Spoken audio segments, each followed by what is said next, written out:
There's one man who refuses to follow the script. We have rules here, you know that. And if you don't follow the rules, then what are we? One man stands tall in the face of adversity. But it ain't about how hard you hit.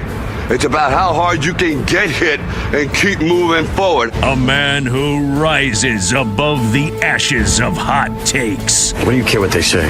Easy for you to say they don't love you. It's just noise, man. You're really good at it. You might be great. That man is Nick Kostos. And this is You Better You Bet. If loving sports is wrong, I don't want to be right. Where narratives are challenged and the truth is spoken. I told you what was going to happen last week. If you didn't listen, that's on you. This isn't talk, it's perspective. It's not what you look at that matters. It's what you see. This is You Better You Bet, presented by BetMGM on Westwood One Sports. What's up, everybody? Happy and merry, wonderful Sports Wednesday to you and yours.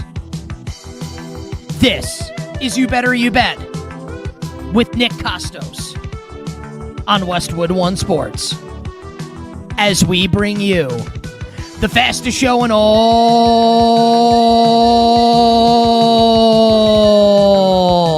of sports. The show presented today and always by BetMGM. Make it legendary by downloading the BetMGM app and visiting BetMGM.com. And on this Wednesday morning, the world of sports is buzzing.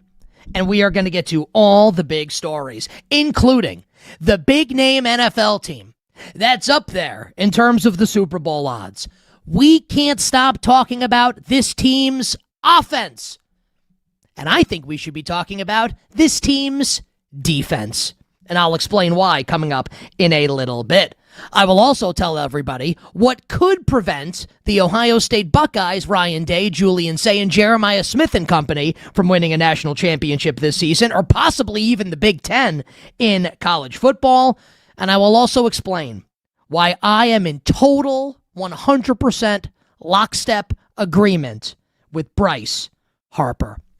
Our bets for tonight will close the show in the final hour in the Power Hour. The phone number, 310-840-4910, 310-840-4910. We are on YouTube, youtube.com/@thekostos, and you can follow me on all social platforms, @thekostos, TheKostos. But we officially begin the wonderful Sports Wednesday edition of You Better You Bet with a football sin in the Sin City. The Las Vegas Raiders, like the rest of the teams in the National Football League, almost all of them, training camp beginning yesterday on Tuesday. And new Raiders head coach Clint Kubiak making official what they have said, to their credit, they have said it this entire offseason, since they made the signing of Kirk Cousins. Clint Kubiak made it clear who his starting quarterback will be to begin this season. It's important for me to be fair to the players, is to put the best player out there. When we go out to practice tomorrow, Kirk Cousins is the starting quarterback. He's the guy, and he's going to get a ton of reps, and he deserves them because he's played really good football. But I want Fernando and I want Aiden to push him. So there you have it. We all knew this was going to be the case. I've talked about it at points during this offseason. Kirk Cousins, barring injury, and I guess that there's a world where this turns into Russell Wilson, Matt Flynn, right? Once upon a time with the Seattle Seahawks. If, Cousins falls on his face, I don't think that will happen. Cousins is obviously way better than Matt Flynn. But, what happens if Fernando Mendoza sets the world on fire? And he's sensational in training camp, and he's unbelievable lights out in the preseason. So there is a world that exists where Fernando Mendoza just leaves no doubt that he should be the guy. But assuming health for Kirk Cousins, I would say he's the overwhelming favorite, obviously, to be the Week 1 starting quarterback for the Las Vegas Raiders. And I hate it. I despise it. And I was actually surprised because when the Raiders signed Cousins and gave him this deal, $20 million. I said, like, he's going to be the starting quarterback for the team this year. Like, that, you don't give a guy that type of money to be the backup quarterback, even if you're going to draft Fernando Mendoza first overall. And I said at the time, I hate this. I don't get it. And I'm going to explain some of the reasons why I hate it in a second. But I put this out there, and there were a lot of Raiders fans that disagreed with me on this and thought, yeah, like, we should be starting Kirk Cousins this year. I think that is so crazy, I can't even put it into words. And I'm not trying to insinuate that I know more about football than Clint Kubiak, you know, Gary's son. I don't. Just that I think, in my years watching the National Football League, I think that this is a big mistake for the Las Vegas Raiders.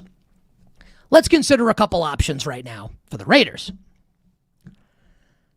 Win total this year, about 6 at BetMGM. Their price to make the postseason is a huge plus price, and no is minus 1,000. The Raiders are playing this year, and every year, but this year, really, given the Chiefs and given the Broncos and given the Chargers, this is an impossible division that the Raiders play in. Like, trying to make the playoffs in this division would be like trying to compete for a woman with 3 movie stars. Like, it's not going to happen. Like, the Chiefs, the Chargers, and the Broncos are all movie stars. And while we might be excited about the Raiders, and I do have excitement about the Raiders, like, it's not happening this year. Because even if you wanted to construct best case scenario this year for Las Vegas, and I think that there are, again, reasons to be excited, and I can detail some of them in a moment. You know, Tyler Linderbaum comes over to help solidify the offensive line. Did they overpay for Linderbaum to play center coming over from Baltimore? Absolutely they did. Also, not my money. I don't care. He's going to make the offensive line a lot better. Colton Miller will be back manning left tackle, one of the better left tackles in the National Football League. Obviously, Mendoza gives you a lot of enthusiasm, like setting some expectations this year for what that might look like when he cracks the starting lineup. Brock Bowers might be the best tight end in football. You know, Ashton Jeanty coming off a rough rookie year, but then we consider what this was last year for Ashton Jeanty and the offensive ecosystem that he's working with. And this ecosystem would be like if you bought a fish and threw him into a polluted pond. Of course the fish is going to struggle. You know, gasping for breath. Probably going to croak in that dirty water. And that's what happened last year to Ashton Jeanty. So yeah, like, there are reasons to be excited about the Raiders, but man, they don't have enough, especially on the defensive side of the ball. They just do not have enough. It's a question of talent, and they don't have close to the talent that the Chargers have, the Broncos have, or the Chiefs have. And I think the betting market has actually nailed it with the Raiders this season, win total of about 6. I don't think the Raiders are going to be bad enough, even if Mendoza plays the whole year, and I love Mendoza, right? So I actually think Mendoza might be better than Cousins, right? The Raiders are not bad enough to win 2 games. To win, and nor do they want that to happen. They have their quarterback of the future, right? So they're not bad enough to truly bottom out, to be the worst team in the league. But they're also, by virtue of the division they play in, and by virtue of the lack of talent on the 53-man roster, they're also, like, not going to win 11 games. It's just not going to happen this year. So what do I think is the most likely outcome for the Las Vegas Raiders? Probably that they win 6 games. I think they go 6-11. I think that BetMGM and other sports books have absolutely nailed this, being about the win total, 5.5, let's call it, bet the over on the Las Vegas Raiders for the Raiders to win 6 games this season.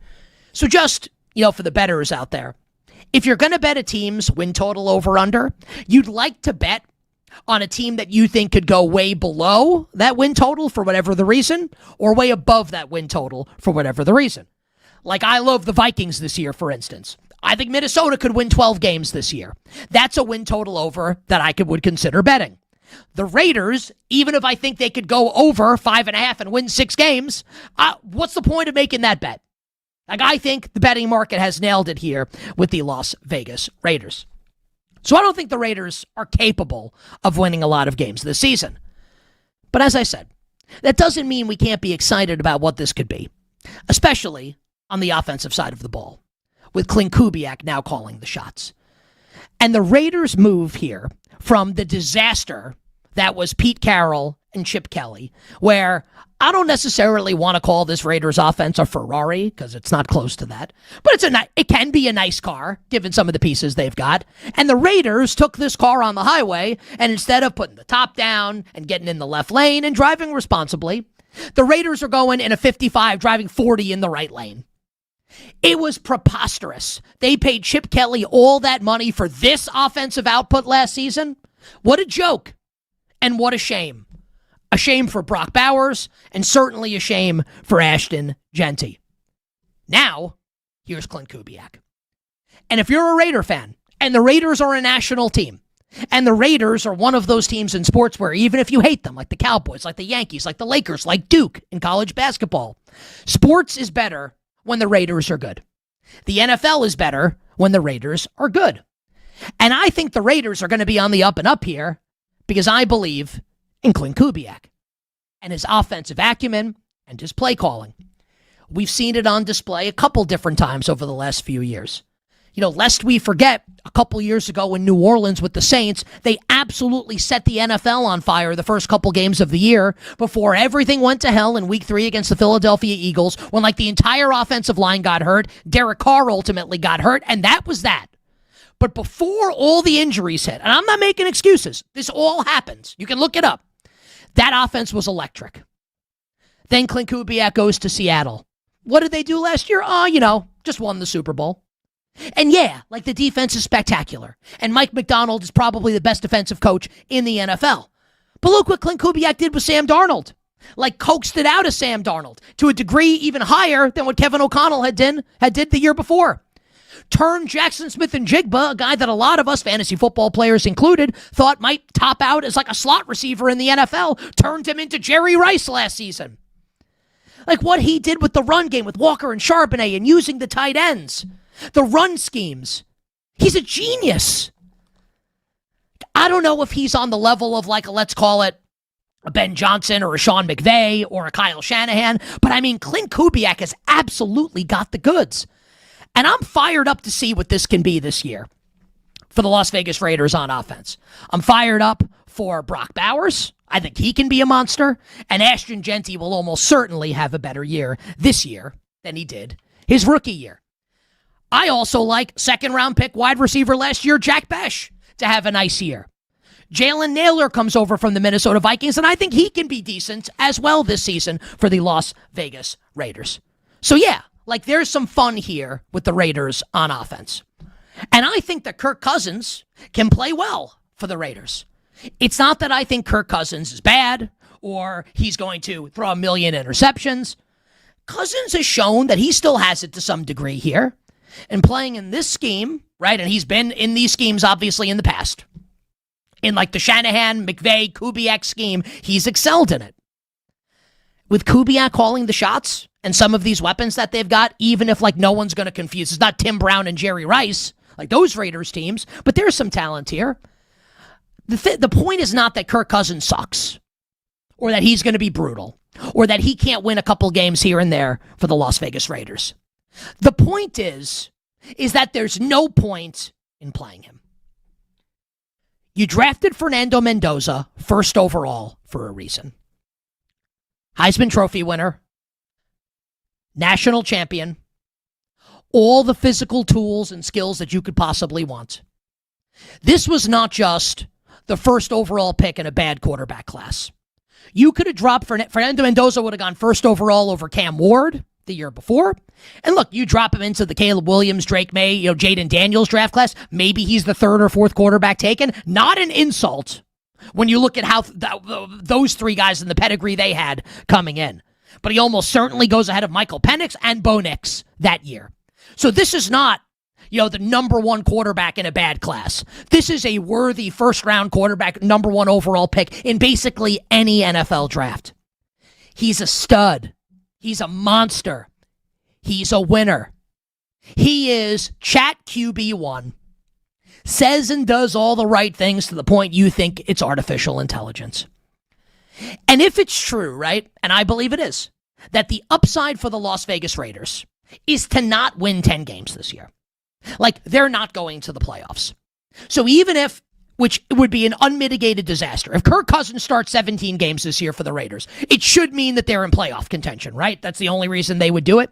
Like, there's no way that happens. It's not possible, given the division they play in and the lack of talent overall on the roster. And they can fix that heading into next season, right? So if that's true, and there's no ultimate upside here, then what is the point of playing Kirk Cousins? Why do you play him? And I don't want to hear, well, the Chiefs sat Patrick Mahomes. Okay, like, the Chiefs had Alex Smith, and, like, we're a winning team under Andy Reid. Not with a first-year head coach. That's not what this is. Like, okay, Aaron Rodgers sat for years behind Brett Favre. Jordan Love sat for years behind Aaron Rodgers. We can play this game any way you want. I can bring up the quarterbacks that played immediately and had success. I don't want to hear it. I don't understand the points here. So what? So you can win 6 games with Kirk Cousins? Why? Like, why? Mendoza has to get reps under center. You want him to face live bullets. You just gave him $57 million guaranteed. He represents a hope for this, a legitimate hope, not like a Jamarcus Russell hope, a legitimate hope for this franchise that they can maybe, one day potentially win a couple playoff games, which they haven't done in 2 decades. Mendoza can maybe make that happen for you. We just saw it happen at Indiana. And every single first-team rep that he does not get, that Kirk Cousins gets instead, is a waste. And if Kirk Cousins is under center, week 1 at home against the Raiders are going to win that game, right? With Kirk Cousins starting. You would think, given how bad Miami is. Miami at the start of one of the great rebuilds we've ever seen in sports. Raiders can win that game with Kirk Cousins. Do you know who else they can probably win that game with? Fernando Mendoza. Just get it over with. Like, rip the Band-Aid off and play the kid. And Kirk Cousins can be your safety net. Do things go horribly awry? Does Mendoza get hurt and you want things to remain capable, right? And competent? Great. You've got your break glass in case of emergency. I like Cousins in that role. I don't like Kirk Cousins as the week 1 starting quarterback for a team that also employs the number 1 overall draft pick, and that number 1 overall draft pick is Fernando Mendoza, who just won the Heisman and won the Natty and has all the physical tools. It is an absolute waste of time for the Las Vegas Raiders. And candidly, Raider fans are super passionate. They love their team, and they're really, really smart. I can't believe there's a large segment of Raiders fans who preach commitment to excellence, pride and poise, just win, baby, who want the number 1 overall draft pick to sit this season. Are you guys nuts? Like, am I Mugatu, Will Ferrell, and Zoolander? Am I the one taking crazy pills here? I don't understand it. Again, if it's true that the Raiders can't win this season, and I believe that is true, it doesn't mean they're going to go winless, but they can't win big. They can't go to the playoffs. They can't have a winning record. If it's true, then Kirk Cousins is a waste of time. Play the kid. Get Mendoza in there as soon as possible. Now there's another branch off the tree of the Raiders not being good this season. Because if it's true, and I believe it is, that the Raiders won't be good this season, there's another move that they should absolutely make. And the good news for them, I believe there's another team in the NFL willing to accommodate them. I'm going to talk about it, tell you who that other team is and who the player is on the other side and why it would benefit both teams in a gigantic way. We're just getting started here. Wonderful Sports Wednesday. You bet on Westwood One Sports. And we are presented by the legendary folks at BetMGM.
Candidly, I'd be very interested. I'd give up future to add substantive to where we are today as to a player, to give you an idea about would I invest something substantive to get the right kind of deal to improve us opening day? I would. I feel that good about this team.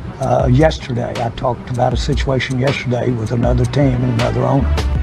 Now, back to You Better You Bet with Nick Kostos, presented by BetMGM on Westwood One Sports. Dallas Cowboys owner Jerry Jones patiently waiting to make a huge trade. This segment on You Better You Bet sponsored by Progressive Commercial Insurance, protecting small businesses with affordable coverage options. Get a quote today at progressivecommercial.com, progressivecommercial.com. That was the voice, obviously, of Dallas Cowboys owner Jerry Jones addressing the news media yesterday on Tuesday, talking about, because Jerry can't help himself. And we love him for it, right? Always giving us content. Saying that he would consider trading future capital, future draft picks to improve this year's team, and that he thinks this year's team has a legitimate chance to win it all. I agree with him. I think they're on the cusp. And you can make the case that if a couple things go right on the defensive side of the ball, they get health on offense, Christian Parker, the new defensive coordinator, has the goods, which I think he does, then yeah, this could potentially be the first super season in Dallas since the mid-90s. Could they use some help to get them over the line? Absolutely. What Jerry Jones said at the end of that clip that we just played for you needs to go noted. He says, I spoke to another owner yesterday about a potential trade. Not a general manager, not a director of pro player personnel, not a coach, not an agent, an owner. So let's ask ourselves, let's do a little detective work right now. How many owners, not general managers, owners, do you think would talk to Jerry Jones about a trade on the eve of training camp? Now let's consider something that happened earlier this offseason, right? When the Dallas Cowboys were absolutely in on Max Crosby. Raiders star pass rusher Max Crosby, before the Ravens swooped in and traded 2 first-round picks and then backed out of the deal, and that was a whole big thing when it happened. Remember that happened? The Ravens traded for Max Crosby and then reneged on the deal, and he got sent back to Vegas, and then the Ravens signed Trey Hendrickson, and then yada, yada, yada. Max Crosby is still a Las Vegas Raider. We know that the Cowboys were in on Max Crosby, and they got outbid by the Baltimore Ravens. Now, because the Ravens backed out of that deal because of concerns about the long-term health and stability of Max Crosby's knee, now it feels like the asking price likely won't be as high on Max Crosby. Do you think, you're a huge sports fan, right? Does Mark Davis, the owner of the Raiders, strike you as the type of owner who might be crazy enough to talk shop with Jerry Jones directly about a potential trade? Again, not John Spytek, the GM, not Tom Brady, not Clint Kubiak. No, he spoke with an owner. It would be Mark Davis. Now, I'm not reporting that this happened. Maybe it didn't happen. It's almost like that point is negligible. Almost like that part of it doesn't even matter, whether or not it was Mark Davis he spoke to. The point is this. The Dallas Cowboys, you can tell yourself a story, and I'm going to choose to tell myself that story because I believe in Christian Parker, the new defensive coordinator coming over from Philly. Remember, we had Sal Palantonio on the show a couple months ago. He said that he thinks Christian Parker could potentially be a head coach in the NFL. I believe in Christian Parker. And I like a lot of the talent the Cowboys have imported onto this defense, which was obviously miserable last season under Matt Eberflus. Caleb Downs, Malachi Lawrence, both in the first round. Full season with Quinnen Williams. Like new additions in the secondary at the cornerback position. You can make the case that if things go well on defense for the Cowboys and they become even average defensively, that the offense is going to be so damn good that, yeah, they're going to be in the mix to win the NFC this year. You can absolutely make that case. Cowboys have 2 first-round picks in next year's draft. Theirs and the Packers. Now, the Jets get one of those picks. by virtue of the million trades that Dallas swung last year, but they've got some additional capital. Have some additional capital, right? So let me ask you this. If you put Max Crosby on this defense with the Cowboys, along with all the other names I mentioned, and this new defensive coordinator has got it, and the offense is what it is it not a Super Bowl contender? Legitimate Super Bowl contender? Not necessarily tell yourself a story Super Bowl contender? Like a no-brainer Super Bowl contender? I think the answer to that question is yes. Now, let's go back to a question I asked previously. You bet on this Wednesday. Nick Kostos and you, Westwood One Sports. Can the Raiders win this year? Like, what is the story that you have to tell yourself? Is the story of the Raiders winning this year that Justin Herbert, Patrick Mahomes, and Bo Nix all get hurt? Is that the story? That's the parlay you need to cash for the Raiders to make the playoffs this year? The Raiders, I'm not hating. I'm being honest. In fact, I'm loving. I want them to be good. Sports are more fun. The NFL is more fun when the Raiders are good. I want them to be good. I just don't think they can be. So if it's true that they can't be good, and if it's true that Dallas getting Max Crosby could push them over the line, and it is true because he said it, that Jerry Jones is willing to trade future picks to improve this year's team, why doesn't Jerry Jones call Mark Davis or John Spytek or Tom Brady and try to get Max Crosby to Dallas? Tell me why that shouldn't happen. Tell me why it doesn't make sense for the Las Vegas Raiders to move on from Crosby. They can't win. They cannot win. So why keep him on the roster?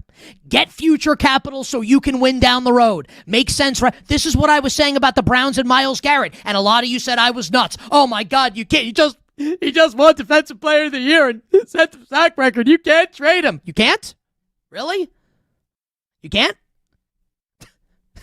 You lose 1 million games with him. You can lose 1 million games without him.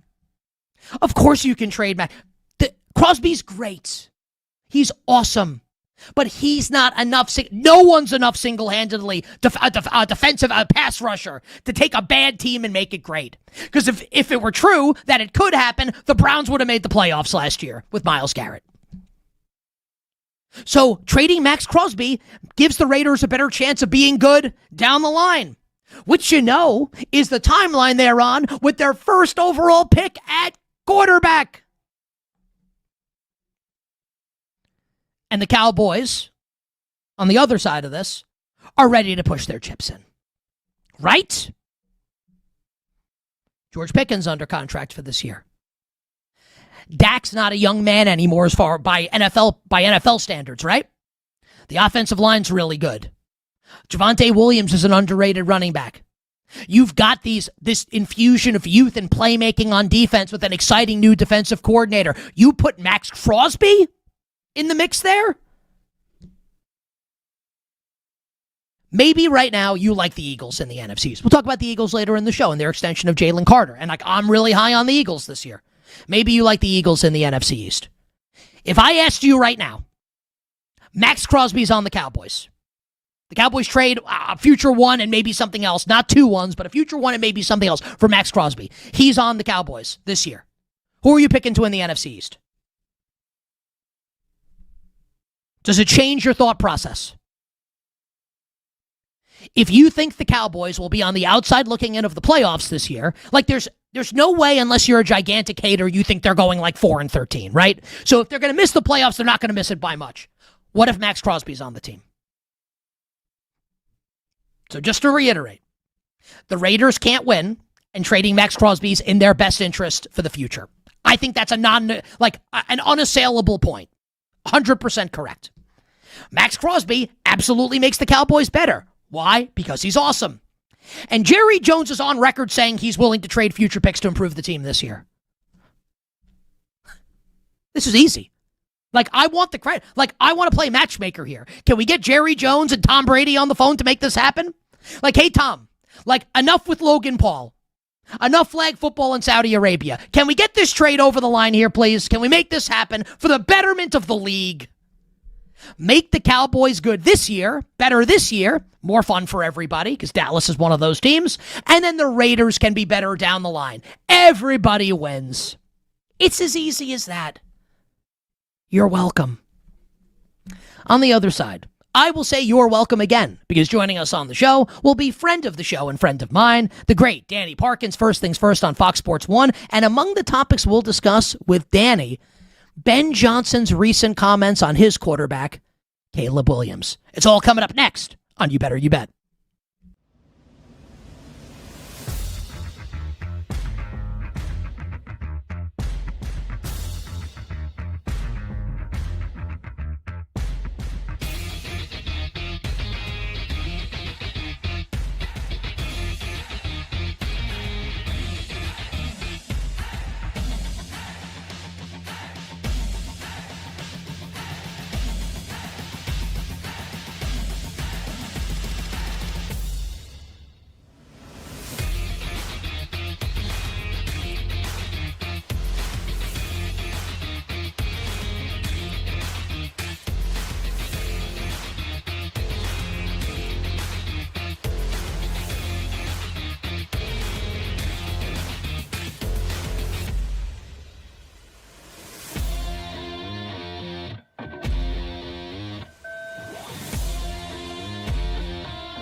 Now, back to You Better You Bet with Nick Kostos, presented by BetMGM on Westwood One Sports. Our friends at BetMGM. Oh, a little Sublime coming back from break here?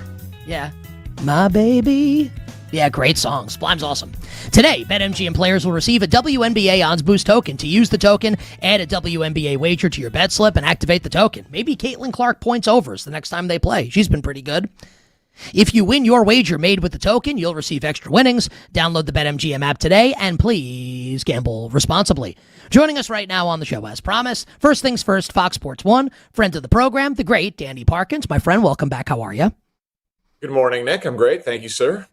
Let's begin with a great spot that you had earlier this week on First Things First on Fox Sports 1 when you paid off a bet that you made. It's a cool sentence to utter, right? With A-list Hollywood celebrity movie star Ben Stiller and huge Knicks fan on the Knicks winning the championship. In case the audience is unaware of this, tell them what happened and how you paid off the bet. So I had been picking against the Knicks since the regular season. I was like, you cannot win a championship with Jalen Brunson and Karl Anthony Towns as your two best players. It was just a take that aged like an avocado. And I picked the Hawks, and I picked the Cavs, and I picked against them in the finals, and I was just like, wrong.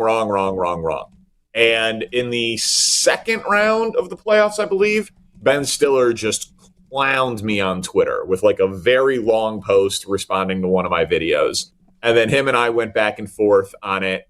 And, he started following me on Twitter, and we just kind of became like guys talking a little bit of junk about sports. And it was a one-sided bet. But I was just like, they're not going to win the title. And I was like, I will do a Ben Stiller movie-themed punishment if the Knicks win this title, because I'm so convinced. And he thought that was hilarious. We DM'd back and forth about that a little bit. And I had wanted to just let all of the producers of First Things First help me with dodgeballs. And they were like, that's not funny. And I'm like, it's pretty funny. But they're like, it's a liability, whatever. And so I was like, what if I spent a literal night in the museum? Because the Natural History Museum has a program where you can spend a night at the museum with the whale, right underneath the big whale, which is awesome. Underneath the whale, exactly. And so Stiller thought that was funny. Fox signed off on it, and so obviously the Knicks won the title. Stiller loved the video of me going to the parade and giving my takes to Knicks fans and then revealing that it was me. And then, they do it I think once a month. And so last Friday, me and my 6-year-old son, Owen, spent the night at the Natural History Museum, saw, I don't know if you're familiar with the movie, but saw Dum Dum, saw Dexter, talked to Teddy Roosevelt. Owen told me that the animals came alive at night after I fell asleep, just like in the movie. He said it was one of the greatest nights of his life. And Stiller was like, you do it, I'll come on the show. And so on Monday, he came on the show for 10 or 11 minutes, talked some hoops, and talked night at the museum. It was great. Did you consider, I would have, if I were choosing the punishment for this, I would have had you be a male runway model like Zoolander, like a big fashion show. Like here's Danny Parkins sashaying down the runway in some ridiculous outfit. It was discussed, but it was like, what actual fashion show was going to let me in? Probably for the pub that they would get being on national television, I would imagine that someone would have been into it, no? Yeah, we just didn't have as clean of an in to figuring out a way to make that work. Whereas the Natural History Museum, you can buy tickets. And so, Fox just bought the tickets for me and my son to go. And they're so cheap, which is great that Fox did that. It's probably, $450 or something to do that, or is it more than that? Dude, Really? Dude, because to get into the museum, because we took my daughter last year in October, and it was a disaster because she's too young. She didn't care about anything. She cried. It was only like $40 to get in. I guess that's not overnight, though. Oh, yeah, dude. I mean, you can, if you're a New York resident, you can pay $0. It's donation for entry. And the Natural History Museum. Yeah, it's one of the best. And right, there's the suggested donation, which is, I think, what you paid. But no, it's $250 a person. Oh, okay. Because they not a bad deal. No, you get in at 6 p.m. There's programs and itineraries and stuff until midnight. Then lights out. Then there's morning breakfast and whatever. And yeah, I mean, dude, it was awesome. We made a friend with the people who had cots next to us. We got the tour of the museum. You got to like go around. They had kids activities set up everywhere. It was, this is what I would say about the Natural History Museum. I'm a Chicagoan. I'm from Chicago. In Chicago, the Fields Museum, which is a great museum, we have a T-Rex, and her name is Sue. And Sue is pretty famous in Chicago. Sue is on bus stations and, like billboards. Like, we got a T-Rex. Sue, Sue, Sue. Sue is great. But Sue would be in, like, an atrium of the Natural History Museum. Yeah, like, the Natural History Museum is like Jurassic Park. Dude. Yeah. They have, like, 200 dinosaurs. It is. Yeah. And it's like, oh, I'm done with the dinosaurs.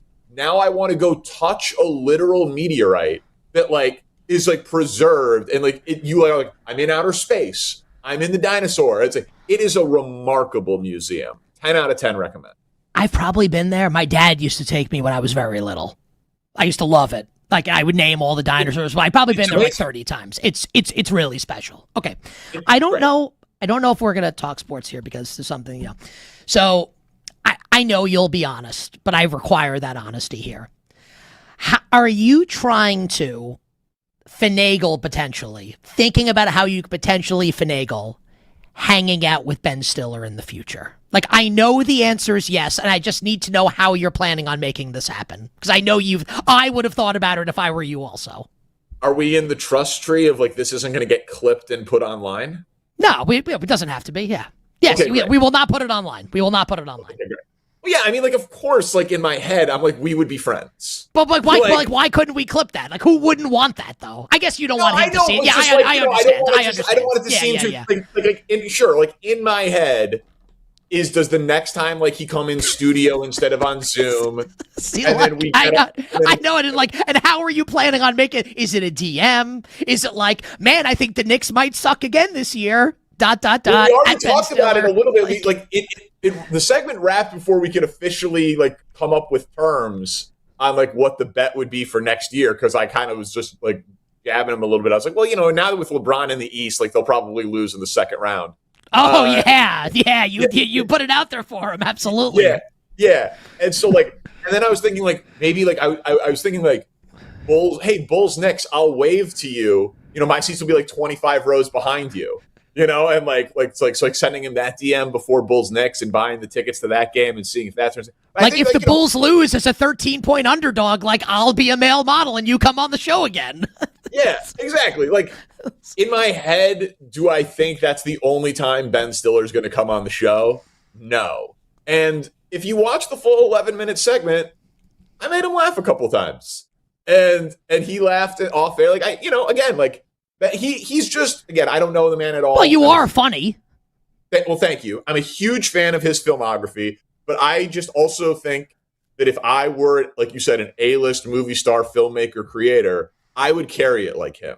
Like, T-shirt, courtside at games, T-shirt, first row, U.S. Open. Like, he just seems like a regular dude who loves sports, who happened to get really famous for being hilarious. And I also really do align with his, like, comedic sensibility, because, like, There's Something About Mary, Meet the Parents. Like, he is self-deprecating. Like, the joke is often at his expense, and he takes it very well, which I like to think that I am very good at. And, like, I used to do it in radio all the time. It was like, to the producers, to my co-hosts, like, make fun of me as, like, the driver of the show, because then if I can take it, then everybody can take it. And so I think he's excellent at laughing at himself. What is, like, the next thing that happens in the Danny Parkins Ben Stiller relationship? Like, is it you DMing him at some point? Like, what happens next? Yeah, I mean, listen, we DM'd after the interview, and then I I'm going to cool it. Do you have his cell phone number? I don't. I do not. Did you at any point consider being like, "What's your number? I'll text you"? Because this is kind of like when we're single and you're, like, trying to get laid to a degree. No, dude, listen. He's the man. We got the Zoom situation through his assistant. Dude, he came on because I asked him. I was like, I'm doing it Friday. Would you come on Monday? He was like, Monday's the first day of shooting season 3 of Severance.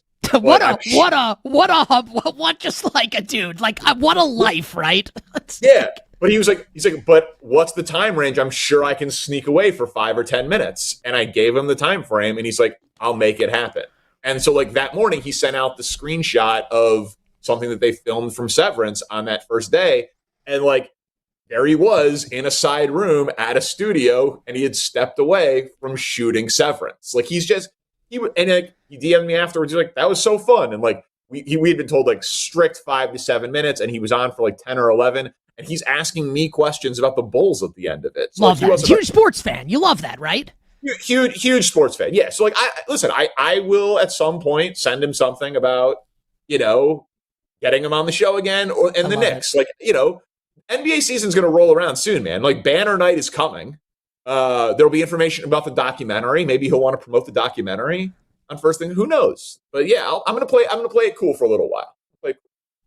Are you guys friends? No.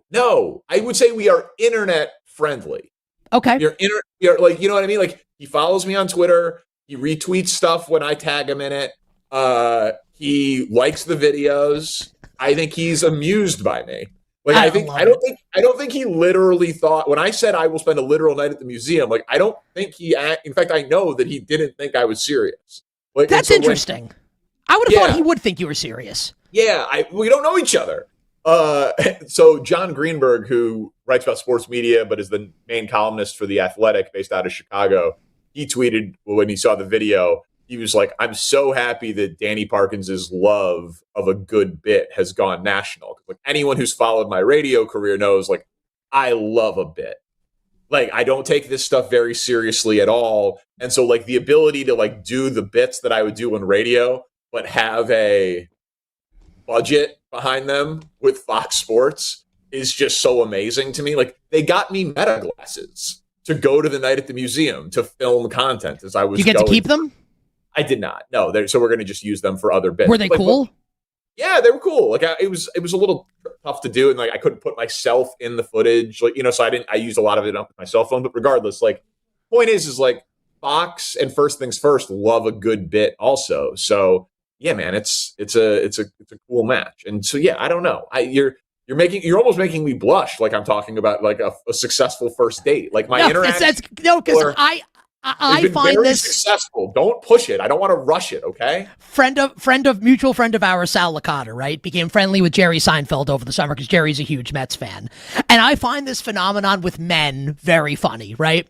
When like Sal's a huge Seinfeld fan, and he's like trying kind of to continue this relationship with Jerry. They watch the spring training game together, and it's like I asked him like, "You definitely want to hang out with Jerry again, right?" He's like, "Yeah." Like, well, how are you going to do that? And it's like asking a guy who likes a girl, like, how are you going to ask her on a date? Like, how are you going to try and figure this out? Like, the parallels are hilarious with stuff like this with men. Yeah, listen, and like, I once was in the presence of Seinfeld very unexpectedly at Madison Square Garden because a friend of mine was opening for Sebastian Maniscalco, and he gave me the pass, and then he was like, Jerry's opening tonight. And I was like, what are you talking about? And like, there I was before the show, standing 2 feet away from Seinfeld. And dude, like, it was only for like 90 seconds, but I like could not make speech. Yeah, I was like, you know what I mean? I was like, it was like, oh my God. And so, yeah, like no athlete, I could be next to Mahomes, LeBron James, Tom Brady, and just be like, what's up? But like in that scenario, these comedy legends, I don't know, it's something about it. So yeah, hopefully something else happens. But I'm not under any illusion here that like Ben Stiller wants to be best friends. He's got plenty of much cooler friends. Maybe. You're the best, buddy. We'll talk to you next week. Yeah, all right, buddy. You're the best. Yeah. Our friend Danny Parkins here with us on You Better You Bet. Hour 1 done. Hour 2 for you. Coming up on the other side, we started with NFL Hall of Famer Warren Moon.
business are on You Better You Bet with Nick Kostos. Hey, this is Joe Buck, and you have done it. You have found it. You are listening to You Better You Bet. Great decision. This is Bob Costas, not Kostos, but you are listening to Nick Kostos on You Better You Bet. Hi, this is Kevin Harlan of CBS, Westwood One, and TNT, and I'm listening as you do every day to You Better You Bet with the most handsome single man in the radio business. A man who, if I was not married for 38 years, I might consider myself the kind of guy that can electrify a listening audience and a crowd of bystanders watching him do what he does so well each and every day. Continue to listen right here on You Better You Bet. This is You Better You Bet on Westwood One Sports, brought to you by BetMGM. The wonderful Sports Wednesday edition of You Better You Bet rolls on. Nick Kostos, our crew, and you here on Westwood One Sports. Love the first hour of the show, talking about the Las Vegas Raiders and how they're going to start Kirk Cousins to begin the season and why that is a brutal mistake for a team that cannot win. If you can't win, start the kid. Play Mendoza. You took him first overall for a reason. And also, if it's true that the Raiders can't win, and I don't believe they can, not this year, what's the point of holding on to Max Crosby? Why do it? You tried to trade him once already. You did trade him. Why not trade him again? You can't win this year. Try and win in the future. And Jerry Jones is talking about how he's willing to trade future assets to improve the team this season. To me, this makes all the sense in the world. Call Mark Davis, John Spytek, Tom Brady, and get Max Crosby to Dallas. That defense with new coordinator Christian Parker, I think that would be awesome for the Cowboys and might push them over the line where we can actually say, not just playoff team, not just upside to play on Championship Sunday, but Super Bowl potential with Max Crosby in Dallas. And always enjoy our conversations with Danny Parkins from Fox Sports 1. My personal favorite Ben Stiller movie is Heavyweights. Tony Perkis. Lunch has been canceled due to lack of hustle. Deal with it.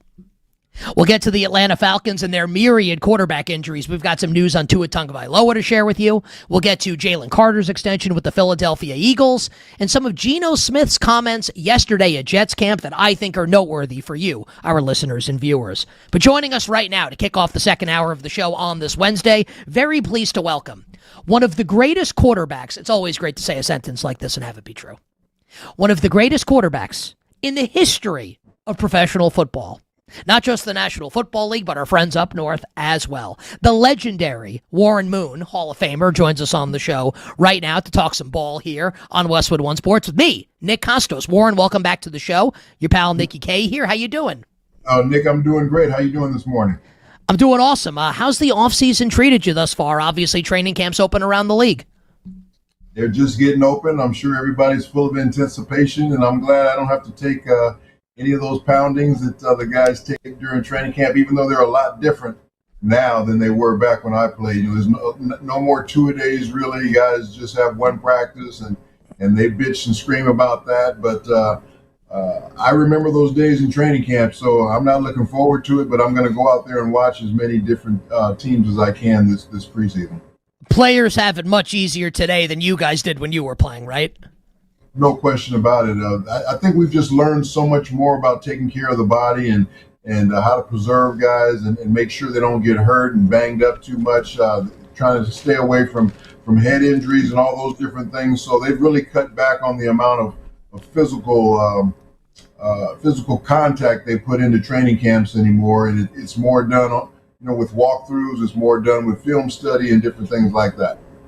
I'm excited to talk, Warren, with you about a bunch of quarterbacks and quarterback situations heading into the season in the National Football League. And, given, I think I've mentioned this to you before when you've been on the show, Tecmo Bowl back in the day when I was a kid, I was Warren Moon in the run and shoot Houston Oilers. Lorenzo White, Ernest Givens, Haywood Jeffries, Curtis Duncan. You guys were awesome, man. I absolutely loved playing as the Oilers. And I don't even think there's a question that you are the greatest quarterback in Houston franchise history, whether it's the Oilers or the Texans. We know that C.J. Stroud would ultimately like to add his name to that list. And I don't know if you saw the video yesterday of C.J. Stroud arriving at Texans camp, but it went viral on social media. And I would encourage you and our audience, if you haven't seen it yet, to see it, because to be fair, and I'm high on the Texans this year, C.J. Stroud does look like a high school senior with his new haircut and the way he's dressed. He's kind of getting clowned on the internet here. Huge season for C.J. Stroud, Warren, despite the fact they've been to the playoffs his first 3 years. Was terrible, obviously, in the playoff loss in New England against the Patriots. Curious your expectations for C.J. Stroud this year in Houston. Yeah, I think it's no surprise that CJ did not play his best football last year, and especially in the playoffs. And he'd be the first guy to admit that, and I think he already has. He took a lot of blame for what happened during their playoff loss. But he really rededicated himself this offseason. Like you said, he's got the new look. He got rid of the braids, really worked on his body, got himself in a lot better physical shape. I think you'll see him move around a lot more this year than he did last year. So he's kind of rededicated himself that he wants to be back to the guy that came into the league this first couple of years, where he really had a lot of success, and his game has kind of teetered off the last couple of years. But I think he's going to get back to that level this year. A big part of that has to do with having his weapons healthy, though. And, he didn't have a lot of his weapons last year for most of the season. Nico Collins was out a lot of the time. Hank Dell's been hurt off and on the last couple of years. The offensive line has had a lot of problems. So a quarterback is so dependent on different people, but there's no question he could have played better individually. But I think for him to have the type of season they want to have, he's got to have his weapons around him as well. Why do you think, besides for, players being in and out of the lineup on offense and the line being not great, why do you think his play fell off year 2 and year 3 following the awesome rookie year's first season? I think not having a consistent running game, and also, new offensive coordinators working with. You're working with back-to-back new offensive coordinators, so it takes a while for you to really get into a groove with a new offensive coordinator on what you like to do, what you don't like to do in certain situations. So I think that had a little bit to do with it as well. There's a lot of different circumstances around CJ that didn't allow him to play his best football. But again, CJ would be the first one to take the personal blame for him not playing as well as he should have. What do you think the upside is, Warren, for this year's Houston Texans team? When you can play defense like that team does, you have a chance to be in every football game. So all their offense has to do is play middle-of-the-road football, not turn the football over, have really good ball control, and you control third down situations, keep the chains moving. And I think you've got a chance to win that division and make some noise in the playoffs, because that defense can not only play at home, but it can go on the road and play well too. So this is a team I think that's probably going to win, 11, 12 games this year, maybe 13, and make some noise in the playoffs if their offense plays just consistent middle-of-the-road football. It makes me feel good to know that one of the greatest players of all time agrees with me. I literally said on the show yesterday, can the offense be average? Just average. If it's average, they're going to win 11 or 12 games because this defense is absolutely nasty. I agree with you 100%. I'm contemplating picking and betting the Texans to win the AFC and go to the Super Bowl this season. I'd like to hit some of the other teams and cities you played for, Warren, in your NFL career. Let's go to Seattle, where I have asked a couple guests this question over the course of the last week or so. And it's funny, right? Because they won the Super Bowl this year. It wasn't last year. It wasn't 10 years. They won the Super Bowl this past February. And yet, when we talk about the NFC, people can't stop talking about the LA Rams. People want to talk about the Eagles. I've spent a lot of time talking about the Cowboys. Warren, do you think that people right now are sleeping on the Seattle Seahawks as they get set to defend their Super Bowl championship? And if so, why do you think that is? Yeah, it's funny that you would say people are sleeping on a Super Bowl championship football team that basically dominated in the Super Bowl. But I think what a lot of times when you're up here in Seattle, you're way up tucked in Pacific Northwest, people tend to forget about you a little bit. And the LA Rams are in Los Angeles. It's a glitzy city. They've got the big names. They've had the big splashes this offseason with Myles Garrett coming in and some of the other signings they've made. So, and then I also know that people know how close those games were with the Seattle Seahawks last year, and they feel like the additions that the Rams have made are the things that are going to get them over the top with the Rams. I mean, over the Seahawks. So, I see where a lot of that might be coming from. I think it's still disrespectful that you're disrespecting a championship football team, but this division is going to be. It's going to be very tough because the 49ers, I think, are going to be good again if they can get all their people back healthy. I don't think that the Cardinals will make much noise, but there's no question those three teams are going to be battling it out like they did last year. And the Seahawks are just a very solid football team. There's not a lot of glitz and glam to them. Their quarterback is very understated as far as his personality and that. So I think that has a lot to do with why people get buzzed and why other teams don't get buzzed. How much do you think Clint Kubiak, last year's offensive coordinator and play caller in Seattle, he's now the head coach of the Las Vegas Raiders, Brian Fleury takes over as the offensive coordinator and play caller in Seattle. What kind of impact do you think that will have on Sam Darnold, Jackson Smith and Jigba, and the Seahawks offense this year? Obviously, Super Bowl MVP Kenneth Walker also with the Chiefs now. Well, Brian Fleury comes in from the 49ers where Sam spent some time a couple of years ago, so he's familiar with the 49ers type of style of offense. And I think if Brian's smart, he won't come in and try and reinvent the wheel, but he'll add some splashes of things they did in San Francisco that maybe jazz up the offense a little bit as far as maybe some looks, some motions, and things like that. But they're still going to be a football team that wants to run the football, control the line of scrimmage, and then go play action pass. It's just that he's going to add some more wrinkles in a way to do that. And the 49ers have always been a very good team as far as adding wrinkles and eye candy to a defense. So I think the combination is going to work very well with Brian coming in, and I think Sam will adapt to it very well.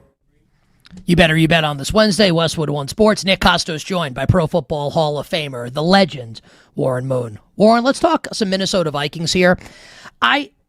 Maybe you can explain this to me. I kind of don't understand this idea that Kyler Murray and J.J. McCarthy are going to be splitting first-team reps. This feels to me like Kyler Murray's the Week 1 starting quarterback. If he's healthy, I see no way that's not the case. My personal opinion, I think it's more likely J.J. McCarthy's on another roster than he is starting Week 1 for the Vikings against the Packers. What is Kevin O'Connell doing? Is there a method to the madness here? And what do you make of this Vikings quarterback competition? Well, if you're going to let those guys compete, you've got to give them equal amount of time, especially at the beginning, to get a chance to compete for the job. You can't give one guy all the reps and then have the other guy try and beat him out if he's not getting reps with the best players. So I think it's fair for him to split the reps up, but only for a certain amount of time. I think only maybe the first week or two in the camp, you'll have a pretty good indication of which player is playing the best, and then you'll start shifting those reps towards the guy who you think is going to be the starter so he can start getting himself ready to play in the season. But I think it's fair for them to give them both an opportunity to show what they can do. You got to remember, JJ was their first-round draft pick, and when you make a first-round pick, you want to make that pick work. So it's something that in the organization that they want to say that we made the right pick. You don't want to give up on it too quickly. So they're giving him every opportunity to play. But that's why they brought in Kyler, just in case it doesn't work out. And I think it's going to eventually be Kyler myself. But, again, you've got to give JJ his opportunity to see if he can take that job. Does JJ McCarthy have it in your eyes? You know, I was never that impressed with him in college only because of what they asked him to do. And they ran the football, at Michigan with Jim Harbaugh. They ran some play action, but he was never a guy that you had to rely on to win the football game with his arm. So that was always my concern. When he came into the NFL, can he be a guy that you could just drop him back and say, go out there and win the football game for me with your arm, JJ? And I don't know if he's that guy that can do that. If it's Kyler, let's say Kyler starts all 17 games this season. Final question on the Vikings. I'm really bullish, Warren, on what this team can be. I'm a bigger Kyler fan than most, and Justin Jefferson, the weapons are obviously there. I think Brian Flores is the best defensive coordinator in the league.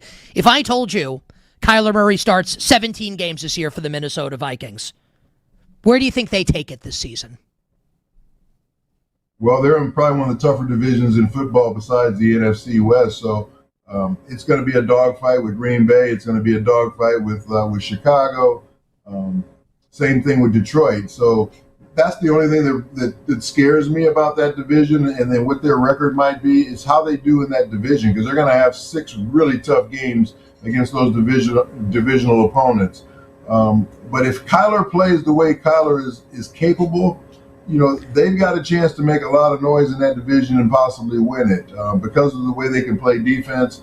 They have a lot of weapons on their offensive side of the ball, and it's just a matter of getting a quarterback that can be that point guard to distribute that ball to all those different guys that they have. So, that division scares me, but I think Minnesota has the talent in order to compete in that division and compete at a high level. A couple of other topics for you.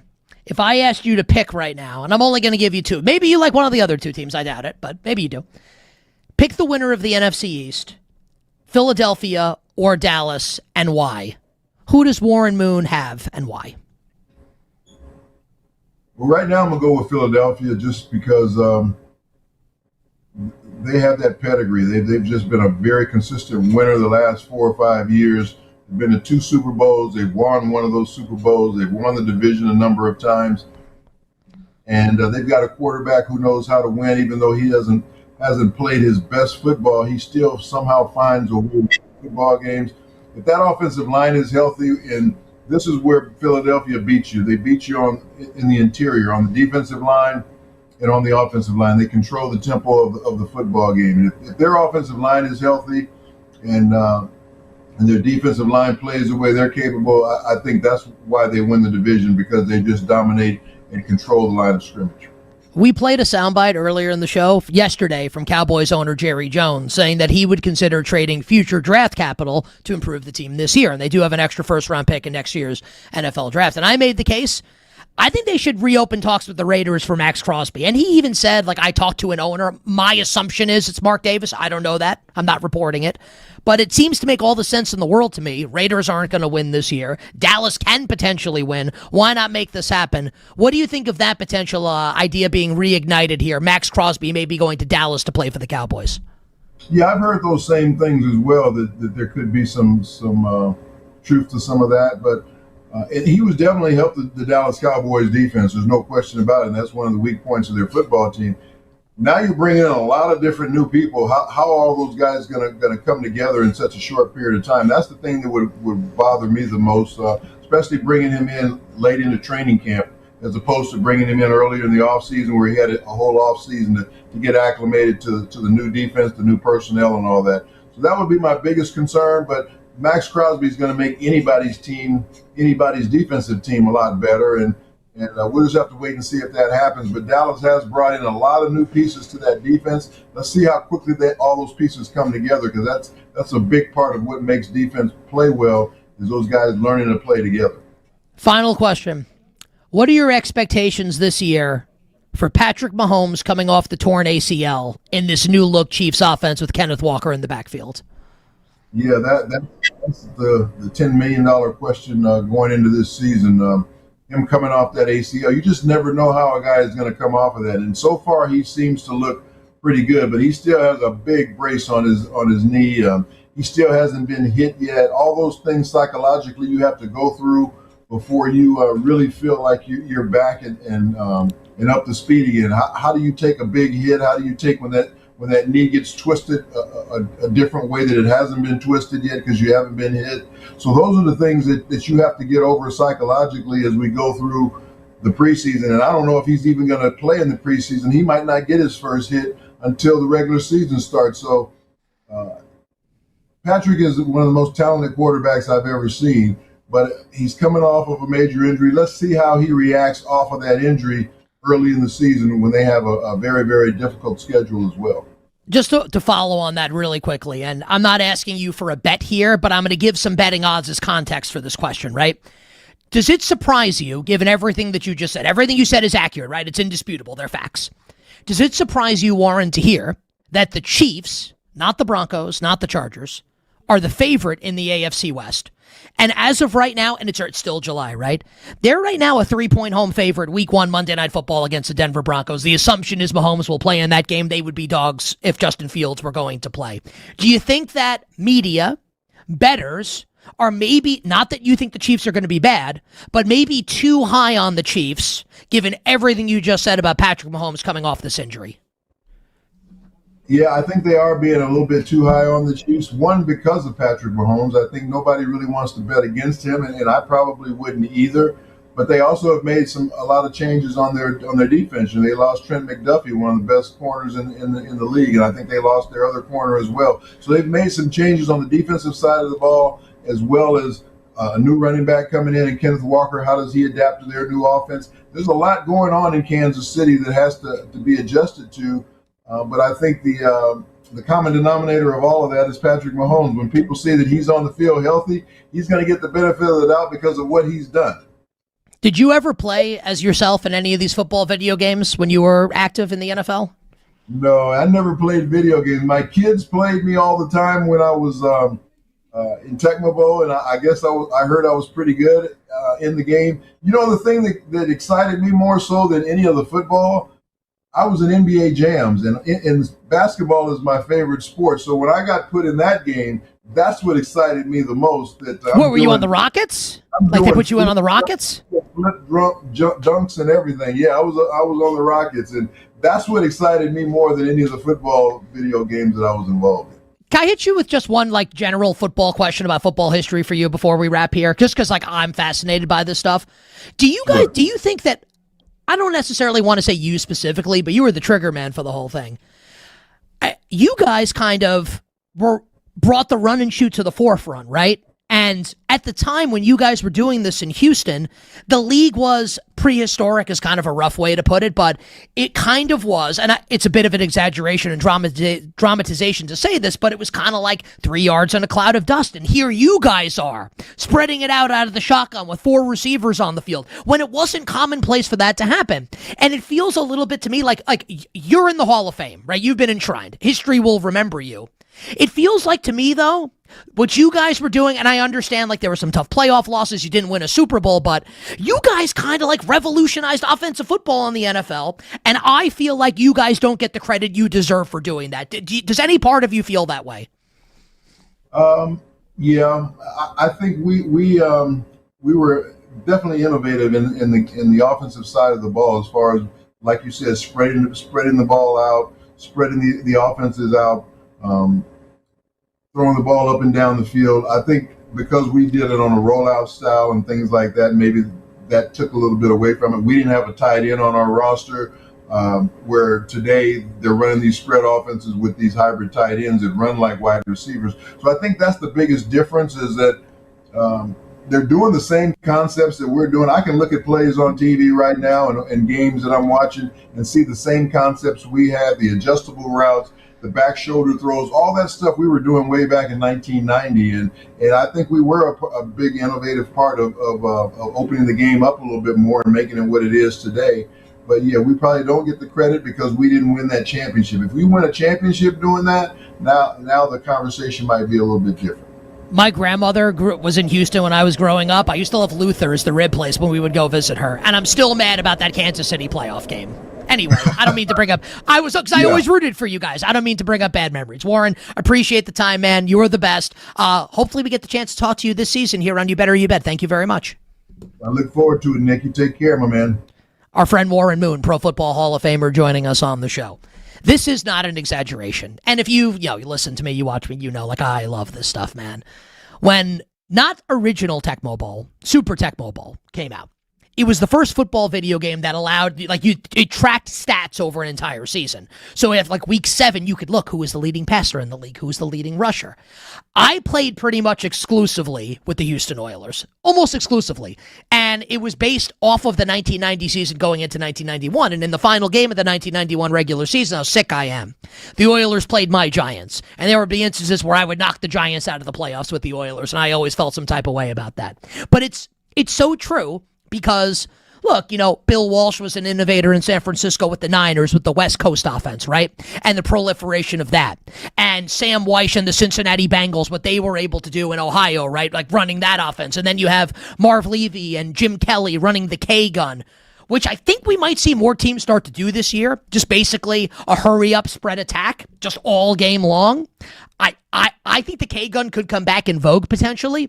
But what the Oilers were doing specifically with the run and shoot, and June Jones brought that to Atlanta, which with not a lot of success later in the 90s, was like revolutionary. It really was. And look, Warren alluded to it. They couldn't really run the ball. They didn't have a tight end. Lorenzo White, former Michigan State Spartan, was not exactly, to use a guy that we named yesterday, Christian Okoye, running the football. So you would run into situations where, like, great, in between the 20s, you're awesome. But can you get those tough yards when you don't have a tight end? When your running back is not going to bowl someone over like Jerome Bettis? And that's when the Oilers would run into trouble. And in 93, when they were the best team in the AFC, and Buddy Ryan, Rex's dad, punches Kevin Gilbride, the offensive coordinator, and the Oilers lose to Joe Montana and the Chiefs, denying us a potential Oilers-Bills AFC championship game. Who knows what would have happened there? I think all of those things in concert kind of mean that Oilers offense not totally lost to history, because Warren's in the Hall of Fame, obviously. But yeah, if you're an NFL junkie like me of a certain age and you love this stuff, you know that what I'm saying is right. And that those Oilers teams don't get the credit they deserve because they didn't achieve the team success that some others might have. But that was a fun offense. That was... And yes, Bill brings up in our chat, we did get Bills Oilers in the Frank Reich comeback game the season before that. But the best Oilers team was the next year. Just saying. All right, take a quick break, and on the other side, we've got some breaking news in the NFL out of Atlanta and out of Philadelphia. And the news, it's not the worst, but it's not good for the Falcons and the Eagles. We'll tell you what it is and break it all down next.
Now, back to You Better You Bet with Nick Kostos, presented by BetMGM on Westwood One Sports. We've got some big news as it concerns United States soccer. And yes, I'm being serious when I say that. This news just crossing hashtag The Wire, a.k.a. I saw it on social media. Per our friends at The Athletic, David Ornstein is the person that tweeted this out. Mauricio Pochettino, the Argentine manager of the United States men's national team that led Team USA to a win in the knockout stage over Bosnia and Herzegovina and winning its group before obviously the embarrassment crash out against Belgium. It looks like Pochettino will return as the head coach of the United States men's national team in a deal through the 2030 World Cup. This was first reported by Telemundo broadcaster, the legendary Andres Cantor. And if you don't know who Andres Cantor is, he is the guy that yells, "Goal!" when goals are scored. So an absolute legend. So why is Cantor reporting that, you might ask? He is Argentinian. And so is Mauricio Pochettino. So he is absolutely like a viable source here to put something like that out there. And now The Athletic is reporting it as well. Now, not 100%. Deal is not done. Barring a change of mind from Pochettino, it looks like he'll agree to return as the manager of the United States men's national team. Now, the expectation was heading into the World Cup that Pochettino would leave after this World Cup and potentially go to Italy at Serie A to coach AC Milan. AC Milan instead, that's where Christian Pulisic plays club soccer at AC Milan. Instead, AC Milan hire Ruben Amorim, who was formerly the manager of Manchester United. Now, if you're not a big soccer fan, you don't know who that is. I'm just putting that forward for context. That I think the reason why he's going to choose to return, I think he wanted that job and he didn't get it.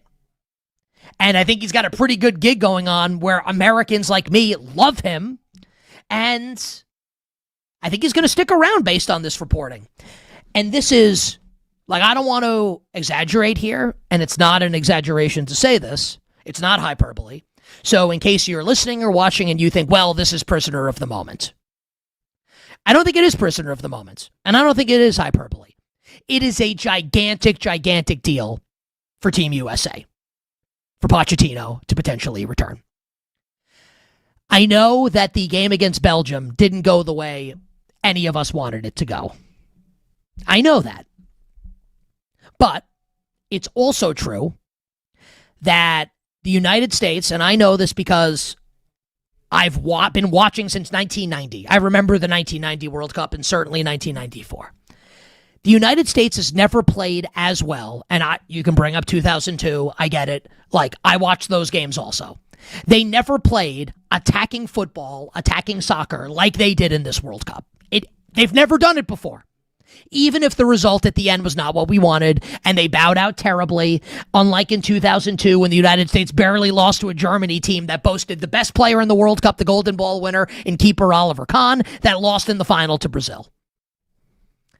They never played in 2002 as well as they did, reach those heights that they did in this World Cup. With a bunch of young players who all have a ton of potential.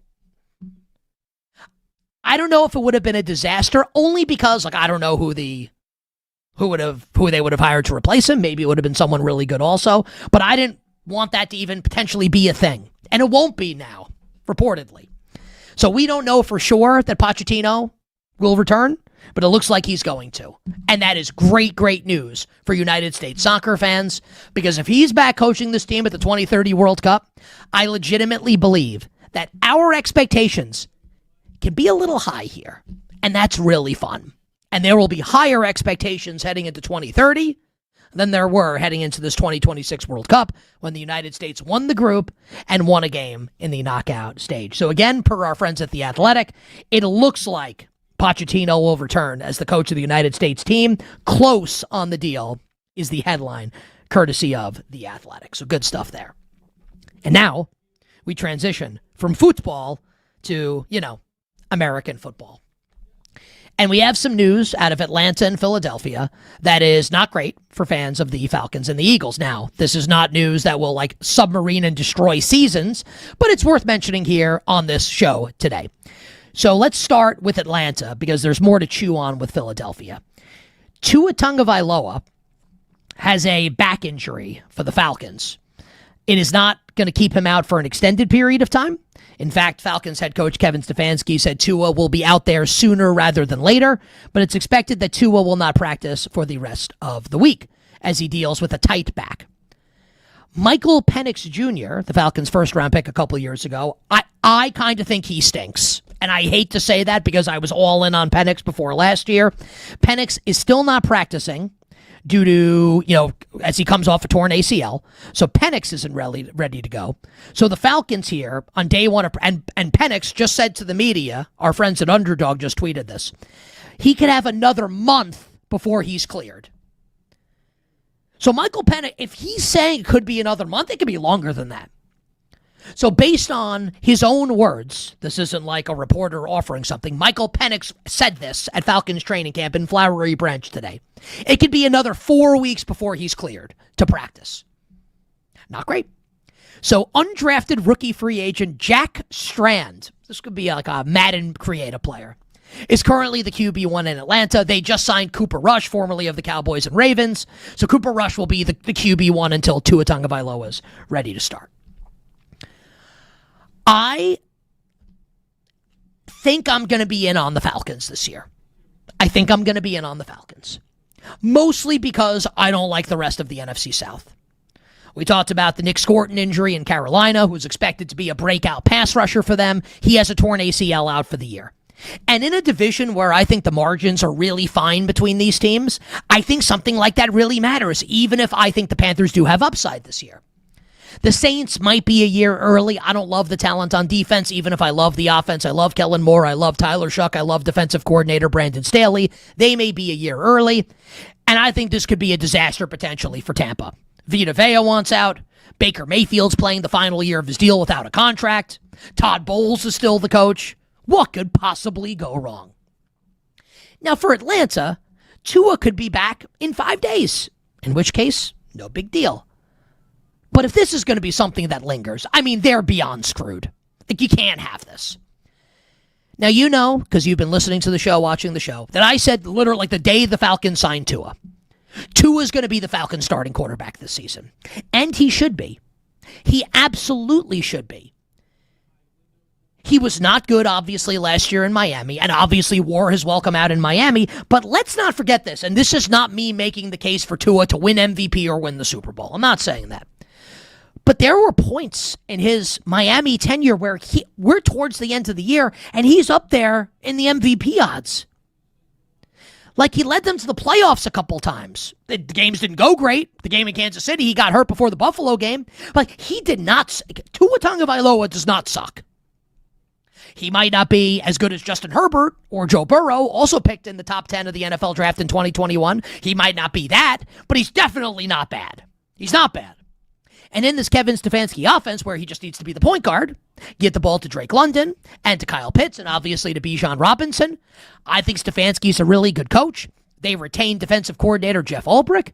It looks like James Pierce Jr. is going to be able to play this year. Maybe he's suspended to start the year, but he showed a ton of promise last year as a rookie pass rusher. If you told me Tua plays in every game this year, I'm taking the Falcons to win the division. It cannot be Michael Penix. It can't.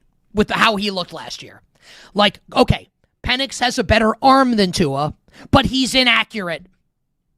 I'll take the accurate quarterback who can't, fire a piss missile 60 yards down the field. Especially in this Kevin Stefanski offense. So the signing of Cooper Rush, I think, is really good for Atlanta. He might be their backup quarterback in week 1.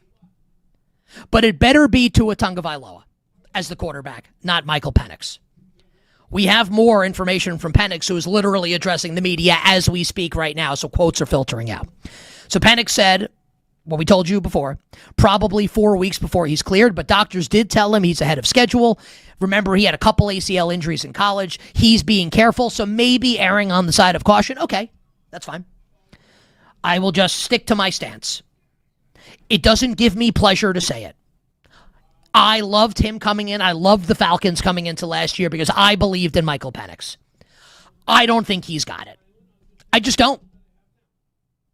And I think Tua Tagovailoa, if he plays and he's healthy this year, that Tua Tagovailoa is good enough in that division to get the Falcons to the playoffs. Now, it's probably they go 8-9 or 9-8, but I think he's good enough to get them to the postseason. All right, we hit Mauricio Pochettino. We hit the Atlanta Falcons injury news. We have a little bit of injury news as it concerns the Philadelphia Eagles that we'll get to on the other side, and why I think we collectively, all of us, fans, media, bettors, we're all talking about the Eagles offense. We need to be talking about the Eagles defense. I'll tell you why next.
Unsportsmanlike conduct.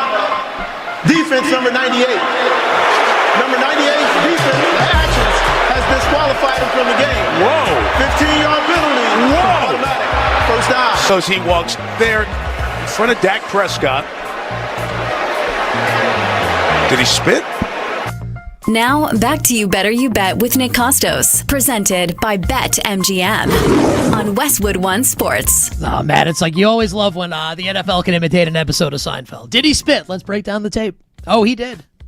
Just like Keith Hernandez might have once upon a time in that episode of Seinfeld. Jalen Carter did, in fact, spit on Dak Prescott, thrown out of the game. Remember that happened? About almost 365 days ago. Pretty ridiculous. We'll get to it in a moment. Today, BetMGM players will receive a WNBA odds boost token. To use the token, add a WNBA wager to your bet slip and activate the token. If you win the wager made with the token, you'll receive extra winnings, and how awesome is that? Who doesn't love extra winnings? I do. I love winnings, and then I love extra winnings. More of a good thing is always good. Download the BetMGM app today, and as always, please gamble responsibly. So a good amount going on right now with the Philadelphia Eagles. We play the Jalen Carter, that soundbite, courtesy NBC, Mike Tirico and company, courtesy of The Call. We play that for you because the Eagles just signed Jalen Carter last night to a massive contract extension. 4 years, $152 million, $106 million guaranteed. And because the Eagles have already picked up his fifth-year option, Carter will be under contract in Philadelphia through the 2031 season. Now, last year was, and he's only been in the league for a couple years, because last year was a down year by Jalen Carter standards, but he was still awesome. This is a guy who was second-year All-Pro the year the Eagles won the Super Bowl in 2024, and is obviously one of the great young defensive players in the league. And I don't say things like this lightly, and I don't know if it's likely to happen, and I'm not saying it will. But I think if we're going to play this out and think about what's possible for Jalen Carter in his NFL career, isn't his ultimate upside to go to the Hall of Fame? Again, I am not saying he will go to the Hall of Fame or that it's likely to happen, but it's in the range of outcomes, and you can't say that about 99% of players.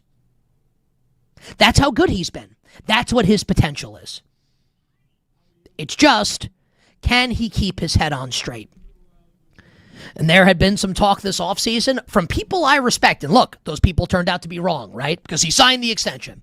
That thought he might be on the way out in Philadelphia. Because think about some of the players that the Eagles have to... Quinyon Mitchell's going to have to get paid. Cooper DeJean's going to have to get paid. They're going to have to pay a lot of these guys, these young studs on defense. They clearly have decided they want to be in the Jalen Carter business long term, so he gets the extension. Now, we collectively, sports fans, media, fantasy football players, sports bettors, we have spent a lot of time, correctly, I believe, talking this offseason about the Eagles' offense, especially in the wake of the A.J. Brown trade to New England and Sean Mannion being named the new offensive coordinator for Jalen Hurts, right? And can the Eagles' offensive line, with legendary offensive line coach Jeff Stoutland no longer there, can they continue to be one of the best units in the league? Can Devontae Smith be a true number one now with A.J. Brown not there? Can Mekhi Lemon and Eli Stowers, the top two draft picks, wide receiver and tight end respectively? Stowers more of a wide receiver, but designated a tight end. Can they give the Eagles some juice in the middle of the field? Can Saquon Barkley have a renaissance? Not that he's bad last year, but not like, Hall of Fame type he was in 24. We've spent a lot of time talking about the offense coming into this year. We need to talk about the defense. Now, they traded for Vikings pass rusher Jonathan Grenard, the Eagles did, at the NFL draft, for a couple, basically, picks that they'll get back in compensatory picks in next year's draft, which would be like buying like a Rolex with stolen money, because Howie Roseman's absolutely brilliant. Now, the bad news that I've referenced for the Eagles, and it's not terrible news, but Jonathan Grenard, who got a 4-year, $100 million contract from Philly, suffered a pectoral injury while lifting, going to begin training camp on the PUP list, but it's added in the reporting that the injury is not significant and he should be back sooner rather than later. But I do want to get that news out that he's on PUP. Maybe there's an aggravation of the injury. You never know. But as it stands right now, The Philadelphia Eagles are on a short list of teams that I believe could end this season as the number one defense in football. Houston, Seattle, Denver, Philadelphia. The players on this, it's crazy. And if you go to like a website like Our Lads, right, which will give you the NFL depth charts, it's not just the starters. They have backups that would absolutely start on other defenses. It is an embarrassment of riches. Jordan Davis, Moro Ojomo, Jalen Carter, Jihad Campbell, Jalix Hunt, Zach Bond, Quinyon Mitchell, Cooper DeJean, Makuba flashed last year. Like, it's Nolan Smith. It's silly. And oh yeah, guy by the name of Vic Fangio, who you might have heard of, one of the greatest defensive coordinators in the history of football, is back for another season, calling the defense. The Eagles' offense has taken center stage this offseason. Much of the discussion has been on Jalen Hurts, the departure of A.J. Brown, the departure of Kevin Patullo, Sean Mannion getting hired, Devontae Smith and company. And we understand why. But with the games coming up soon, I think we also need to consider this defense is ridiculous, it's loaded, and it should surprise nobody if it's the number one defense in the NFL this season. Final hour, Power Hour coming up next. We'll start it talking some college football with friend of the show, pro sports bettor, Joey Knish.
Now, back to You Better You Bet with Nick Kostos, presented by BetMGM on Westwood One Sports. Bring it up, Laura.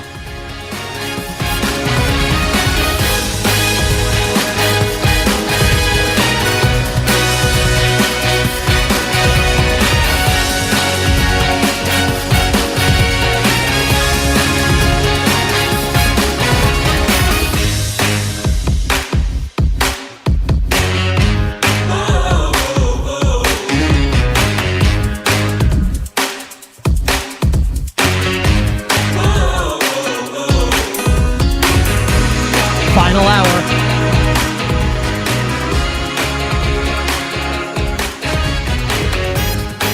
Power hour.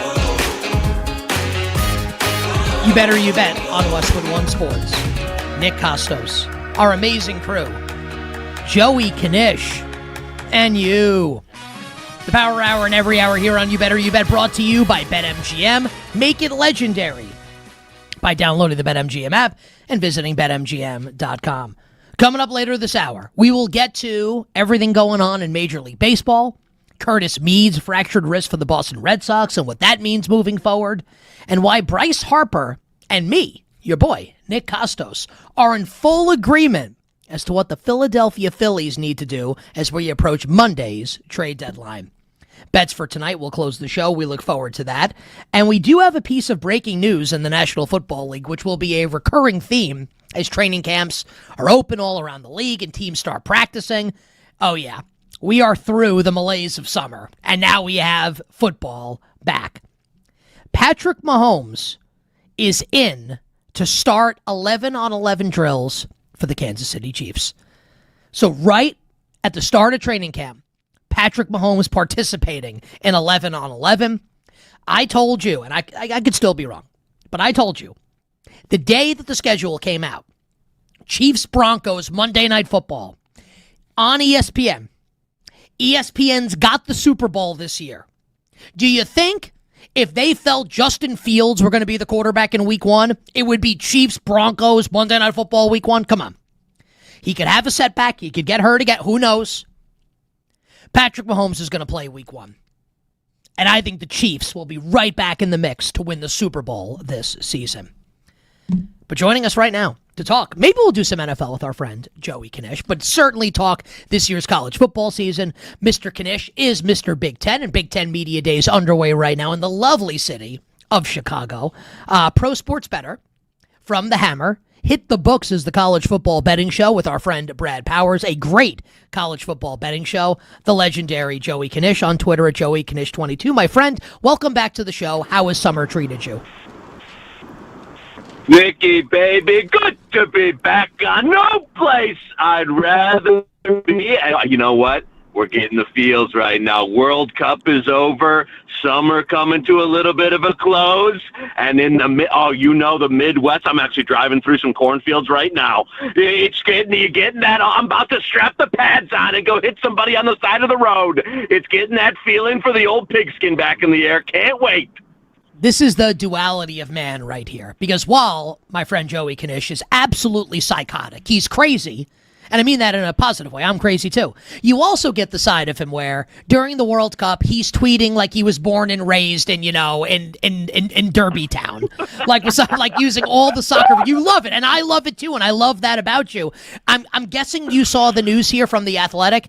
It's not done yet, but apparently Mauricio Pochettino is close to a deal to return as the head coach of the United States men's national team through the 2030 World Cup. Before we get to football, Knish, your thought on this football story with Pochettino potentially coming back to run American soccer?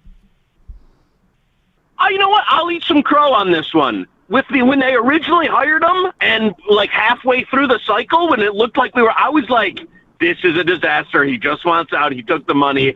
But I have to say, overall, I'm in. If he wants another 4 years, I'm a little surprised. Were you up to it? I thought he was gone. I thought the team was playing pretty. And you know what? In terms of our talent level, I thought they kind of maxed out what was realistic. You would have liked to seen him get to a little bit, one more layer, beat Belgium, get to a quarterfinal or something. But all in all, I like it. And in terms of, options that would be out there, it's always a little sticky with national team hires. So for me, I'm with it. I think, you give them another 4. The team seem to like him, seem to be, gelling in that. And so, hey, we can get through an actual cycle where we're really going to have to qualify this time around. I'm all in. I'd take 4 more years of Poach hands down. I completely agree, and I'd be super excited if and when that is confirmed. After this interview, I'm just going to say what the news is now, and I'll talk about it at the end of the interview. More bad news for the Carolina Panthers. Rookie wide receiver out of Tennessee, Chris Brazzell, being carted off the practice field. Remember, Nick Scorton lost for the season already with the torn ACL. We don't know if Brazzell is seriously injured, but just wanted to bring that story to you, and I'll talk about why it matters at the end of this segment. But Kanish, we have you on here to talk some college football ahead of the season because, we had SEC media days recently, Big Ten media days right now. And if you look at the odds board right now at our show sponsor, BetMGM, 3 of the top 5 teams to win the national championship all emanate from the Big Ten, right? And the Big Ten has won the last 3 national championships. Those teams, Ohio State, Indiana, and Oregon, 3 of the top 5 teams on the odds board this season. Do you see it that way, Kanish, like the betting market does, that this is obviously there are other good teams, but that this is essentially a 3-team conference at the top of the season, the Big Ten? Yeah, no, and I'm with that. And you know what? I loved our boy Brett Bielema's quote the other day. He said, the SEC still thinks it's 2006. It's a new day, baby. This is the premier college football conference, and I think it's only going to continue that way. I mean, follow the money. That's where it's going to be. I think it's going to be in the Big Ten. I think they've got the richest programs. They got the best TV deal. And so, yeah, I'm with you, where to me, I think your national champion – again, comes from the Big Ten. You can sell me at Notre Dame, too, getting in there. But, yeah, just in terms of where the Big Ten lands this year, I agree. You could have some teams, on the fringe that if everything, went right, maybe here in Ann Arbor that, could get a little squeaky. But, no, I just thought, I'm with you. Those 3 teams at the top are where it's going to be. And I think those 3 teams are not only where your Big Ten champion comes from, where your national champion comes from. If you had to back one of those top 3 horses in the Big Ten to win the national championship this season, Kanish, and I'll give the betting odds for context at BetMGM. Ohio State is the favorite, plus 600. Indiana, the reigning defending national champions, will never not be weird to say that. Indiana plus 750. Dan Lanning, Dante Moore, and Oregon at plus 800. If you had to back one of those 3, who is it and why? I'll give you the one that not only would I back, I actually have backed with my own USD here. The only national championship bet I have put in preseason is on the Oregon Ducks.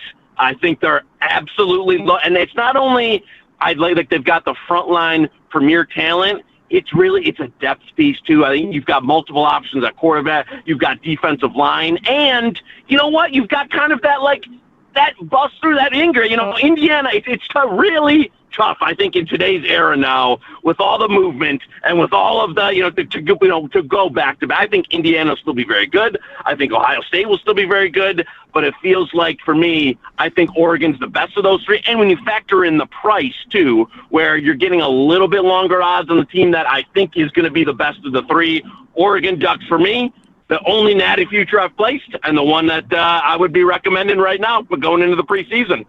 What are your expectations this year, Kanish, for the national champion Indiana Hoosiers with Josh Hoover taking over as quarterback for Fernando Mendoza? I'm never going to think, a Kurt Cignetti. I just think the program is too buttoned up right now, too good to have. I don't think there's going to be a fall off. I got to tell you, though, anytime you go from a number 1 overall pick, level quarterback who was very good, not only was Mendoza, physically talented, he had all the mental aspects there. Josh Hoover, I think, is a nice college player, a player that can come in and still keep things rolling in terms of them, making the playoff in that. Is he a national championship quarterback for me? No. And I think, they lost a number of talent, skills, and they very good in the transfer portal. I love Nick Marsh, who they got over from Michigan State in terms of wide receiver. So they did a nice job backfilling some. Just tough for me with the quarterback downgrade. And I mean, it's a brutal thing to go back. That to be anybody and go back-to-back is tough in this era, but I think Indiana takes a bit of a step back for me, can still make the playoff, but not a natty contender. Why not Ohio State? I'll tell you why.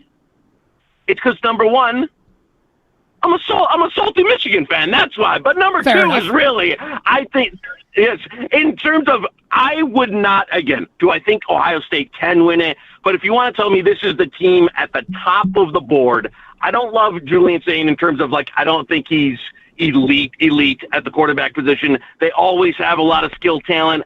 I still got a couple of questions on defense where I think it can be a good defense, not great. But in terms of price relative to expectations, when you're talking about the team at the very, very top, I don't think Ohio State, as I have them ranked, is right there relative to price. I think it's one there, especially early season. And I'll give you, I do think Texas gets them this year. And if you want to bet on Ohio State, if I'm looking at it, I would rather wait and see if they get, slip up in that Texas game. The odds come down because then their margin for error is going to go way down for the rest of the season, and buy at that point. So not one preseason. Can they win it? Of course.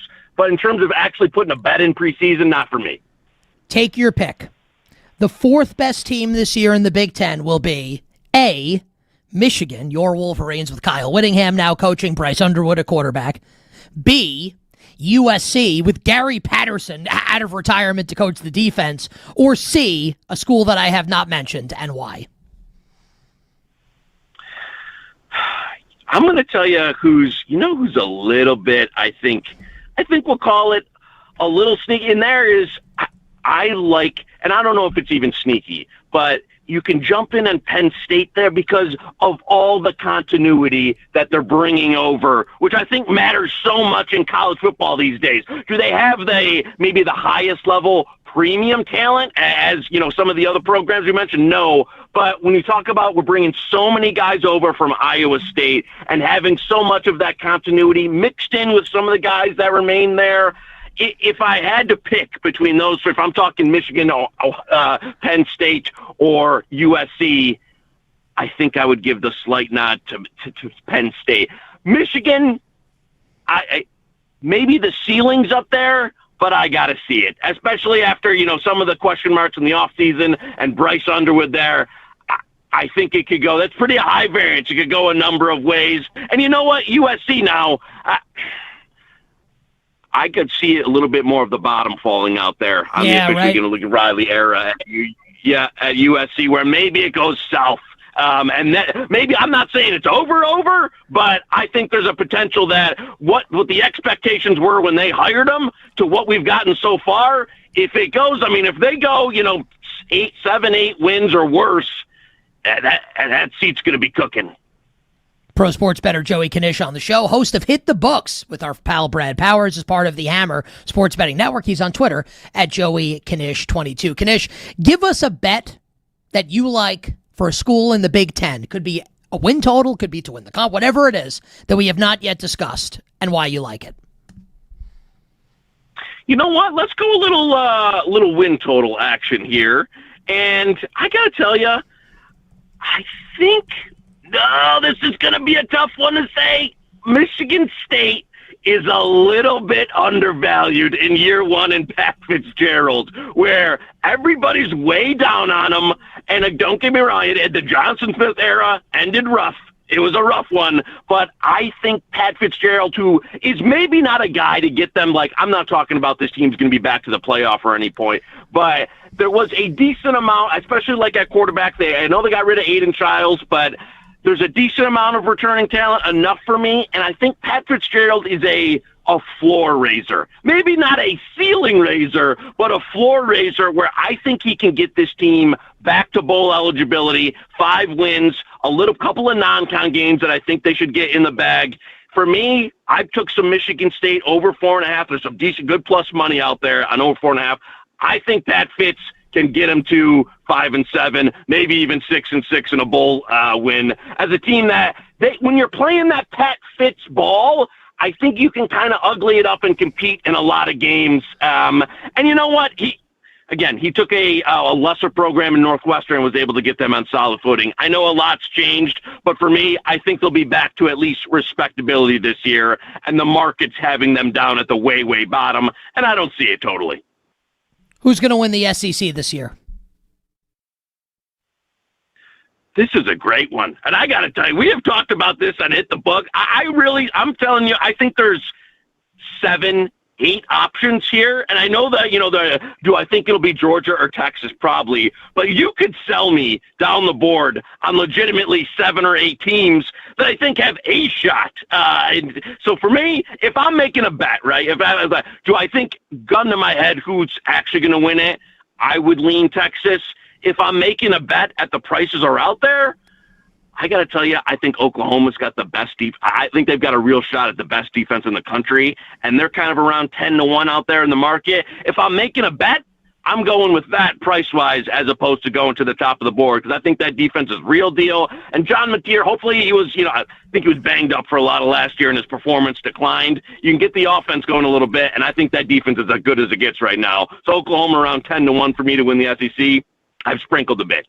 Kanesh, I know you guys have talked about it this summer, been one of the hot button teams, period, this summer, even going back to last season in college football with all the Lane Kiffin mess.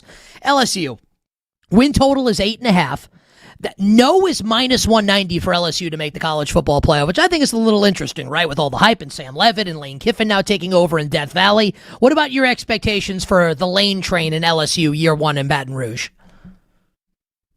You know what? I think what we'll call like the public or the narrative or the casual expectations are probably a bit higher than what the betting market is telling you this team is. And even Lane has been a little, I think he's trying to pacify expectations a bit in where this is probably more of, an 8-win team than it is where people are thinking Lane Kiffin, year 1, we're spending a bunch of money, 10, 11 wins, national title contender.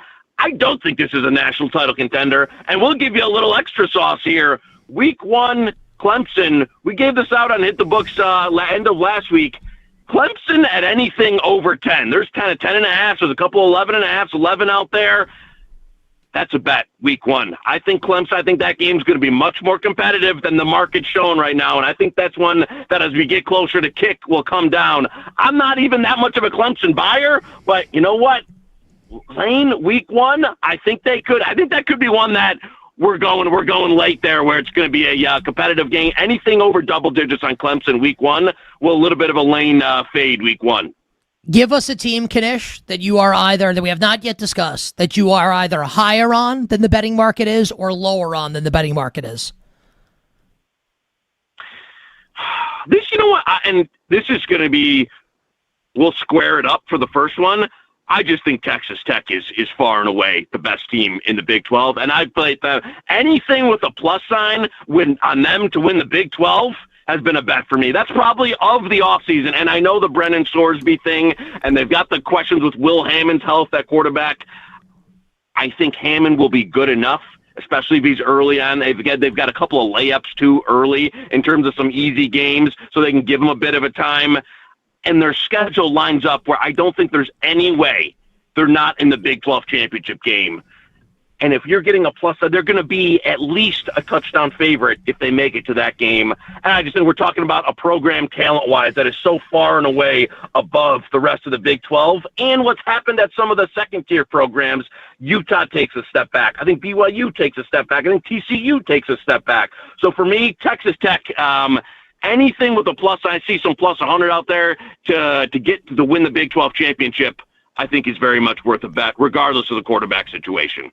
Final question, Kanish, and you have made headlines in the past on this show and others for either being very right or spectacularly wrong about Heisman Trophy thoughts at this point on the calendar. It is still July, to be fair. So I'll give you a bunch of names at the top of the odds board at BetMGM. Maybe you like one of them. Maybe you like some. I know you know the odds, all of them, right? Maybe you like someone a little lower. So we have co-favorites right now to win the Heisman Trophy. This might surprise some people, right? Arch Manning is one of the co-favorites. That won't surprise anybody. Notre Dame quarterback C.J. Carr is the other co-favorite, both plus 750. Ole Miss's Trinidad Chambliss, who's back in Oxford for another year, plus 900. Ohio State quarterback Julian Sayin at 11-1, along with new Miami quarterback, replacing Carson Beck, the former Duke quarterback, Darian Mensah. Oregon's Dante Moore and Indiana's Josh Hoover and Ohio State's Jeremiah Smith, the receiver, at 12-1. Georgia quarterback Gunnar Stockton at 16. Is it one of those names, Kanish, or somebody else is your favorite bet right now to win the Heisman Trophy? Yeah, I hate to square, but you know what? The top of the board, I think, is unlike last year where I was kind of, taking some prices around.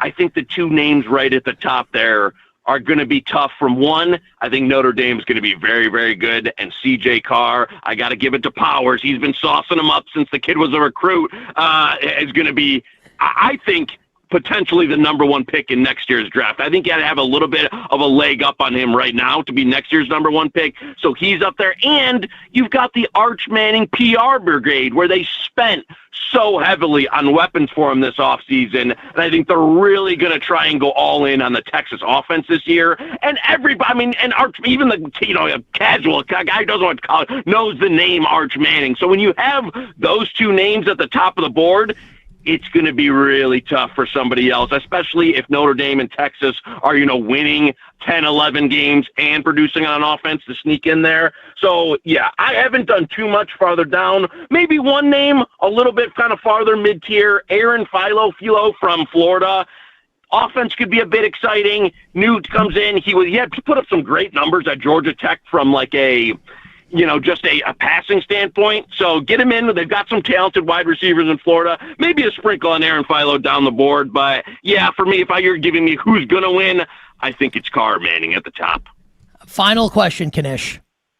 Who's going to win? Because you are a noted Detroit sports fan. You love the Michigan Wolverines. You love the Detroit Lions. Who's going to win the NFC North this season? You already know who's going to win. Okay, it's not the Lions. I'm out on the Lions this year. I'm out.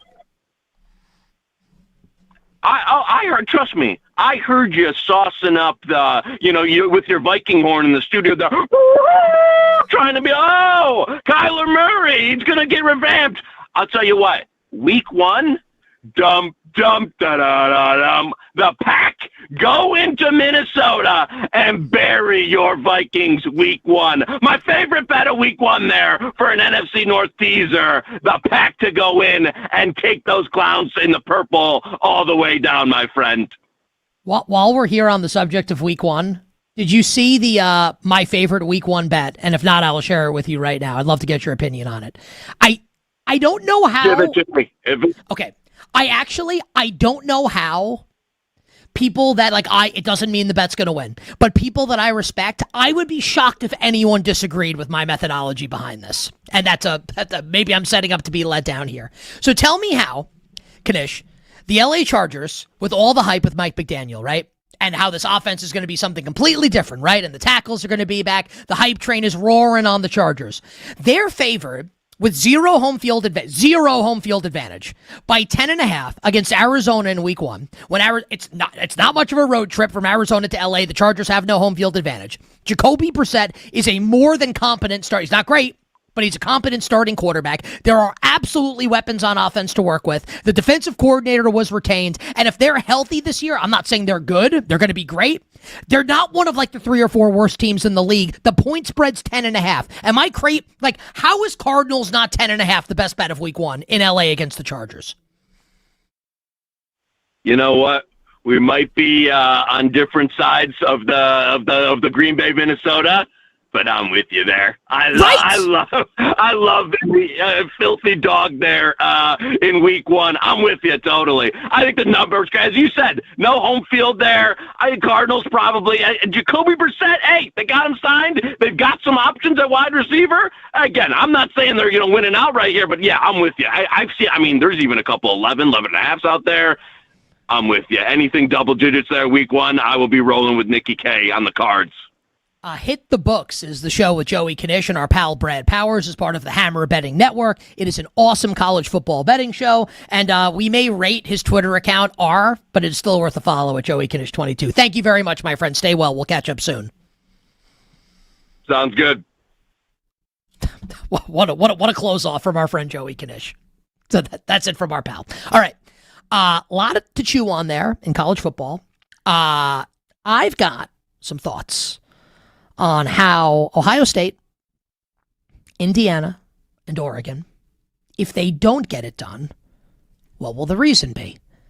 And we're expecting, or it hasn't happened yet, but today, tomorrow, Kurt Cignetti, Dan Lanning, Ryan Day will all address the media. So we're going to talk a lot about it tomorrow on the show as well. We'll do some Big Ten on the show tomorrow. I have some thoughts on USC, Penn State, Michigan that I can't wait to share with everybody. So we'll do a little bit of Big Ten on the other side with the 3 teams at the top, and then Major League Baseball. Trade deadline coming up in 5 days. Wait till you hear what Bryce Harper had to say after the Phillies game last night. We'll tell you about it next, here on a Wednesday.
Now, back to You Better You Bet with Nick Kostos, presented by BetMGM on Westwood One Sports. This segment on You Better You Bet sponsored by Progressive Commercial Insurance, protecting your business vehicles 24/7.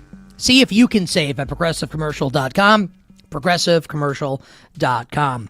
Tons of NFL news breaking throughout the show today. This will be a recurring theme over the next month or so. We told you during the Joey Knish interview, Chris Brazzell, the third-round wide receiver of the Carolina Panthers, who's got a freaky size-speed combo, always questions, right, wrong, or indifferent, probably right, about Tennessee wide receivers coming out of college and the system that the Vols play in. So questions, can Brazzell acclimate to the next level? How's he going to be catching passes from Bryce Young? We don't know the extent of his injury. Maybe he'll return to practice today. I don't know. But he was carted off. And that sucks for Carolina. And it sucks for Bryce Young. Because that skill set that Brazzell brings to the table is different from a lot of what they've got going on in this receiving core, right? And you could make the case, if Brazzell can give you something as a rookie, wow, like here's Brazzell and Teteroa McMillan, the Offensive Rookie of the Year. Jalen Coker got a nice contract. He's really good. Shout out to the Coke heads out there, the Jalen Coker fans. Can Xavier Legette do anything for you? The former first-round pick? Hopefully, Chris Brazzell is not out for a long time. The Panthers have already lost young stud edge rusher Nick Scorton for the season to a torn ACL. We hope Chris Brazzell is back in short order for the Carolina Panthers. And we were talking about the Atlanta Falcons earlier in the show. And Tua Tagovailoa's back injury. Penix won't be cleared for a month. Someone named Jack Strand. Jack Strand. Sounds like the main character in a Michael Crichton novel. Jack Strand is currently QB1 at Falcons training camp. Cooper Rush has just been signed. He'll be the QB1, I am sure, tomorrow. How about this out of Atlanta and Detroit? The presumptive first and second overall picks in every fantasy football draft this summer, in whatever order you want to take them in, Jahmyr Gibbs of the Lions and Atlanta's Bijan Robinson, are both holding in right now. Both want new contracts. My sense is they will both get it. Bijan is one of the best running backs, if not the best running back in the league. Jahmyr Gibbs is one of the best running backs, if not the best running back in the league. Both running backs absolutely vital and crucial to its team's offensive success this season. So it's a story for now. If I had to bet, and I am a betting man, I would guess that both guys get new contracts before the start of the regular season. But did want to get that reporting in, that Jahmyr Gibbs and Bijan Robinson holding in at their respective training camps. Back to college football, then we'll get into some Major League Baseball as we approach the trade deadline. We'll play some sound for you tomorrow on the show as more Big Ten coaches address the media in Chicago at Media Day. But I wanted to offer this on the top three schools in the Big Ten, because I find it very interesting that you can look at Ohio State, Oregon, and Indiana, and pretty clearly poke a big hole in each team's chances of winning a national championship. They are three of the top five teams on the odds board. The Big Ten, I know it's a huge conversation in college football circles, college football shows. Has the Big Ten replaced the SEC as the preeminent conference in college football? The last three national championship winners would seem to say yes. And again, Ohio State, Oregon, and Indiana, three of the top five teams on the odds board to win this year's Natty. So one big reason here why each of these teams could fall short of its ultimate goal. For Indiana, it's an easy one, right? Can Josh Hoover, the transfer quarterback from TCU, can he give you 80% of what Fernando Mendoza gave last year? That might sound like I'm insulting Hoover. I don't think it is. Mendoza won the Heisman, won the national championship, and was the first pick in the draft. Can Hoover possibly live up to those standards? If he does, Indiana can absolutely go back-to-back.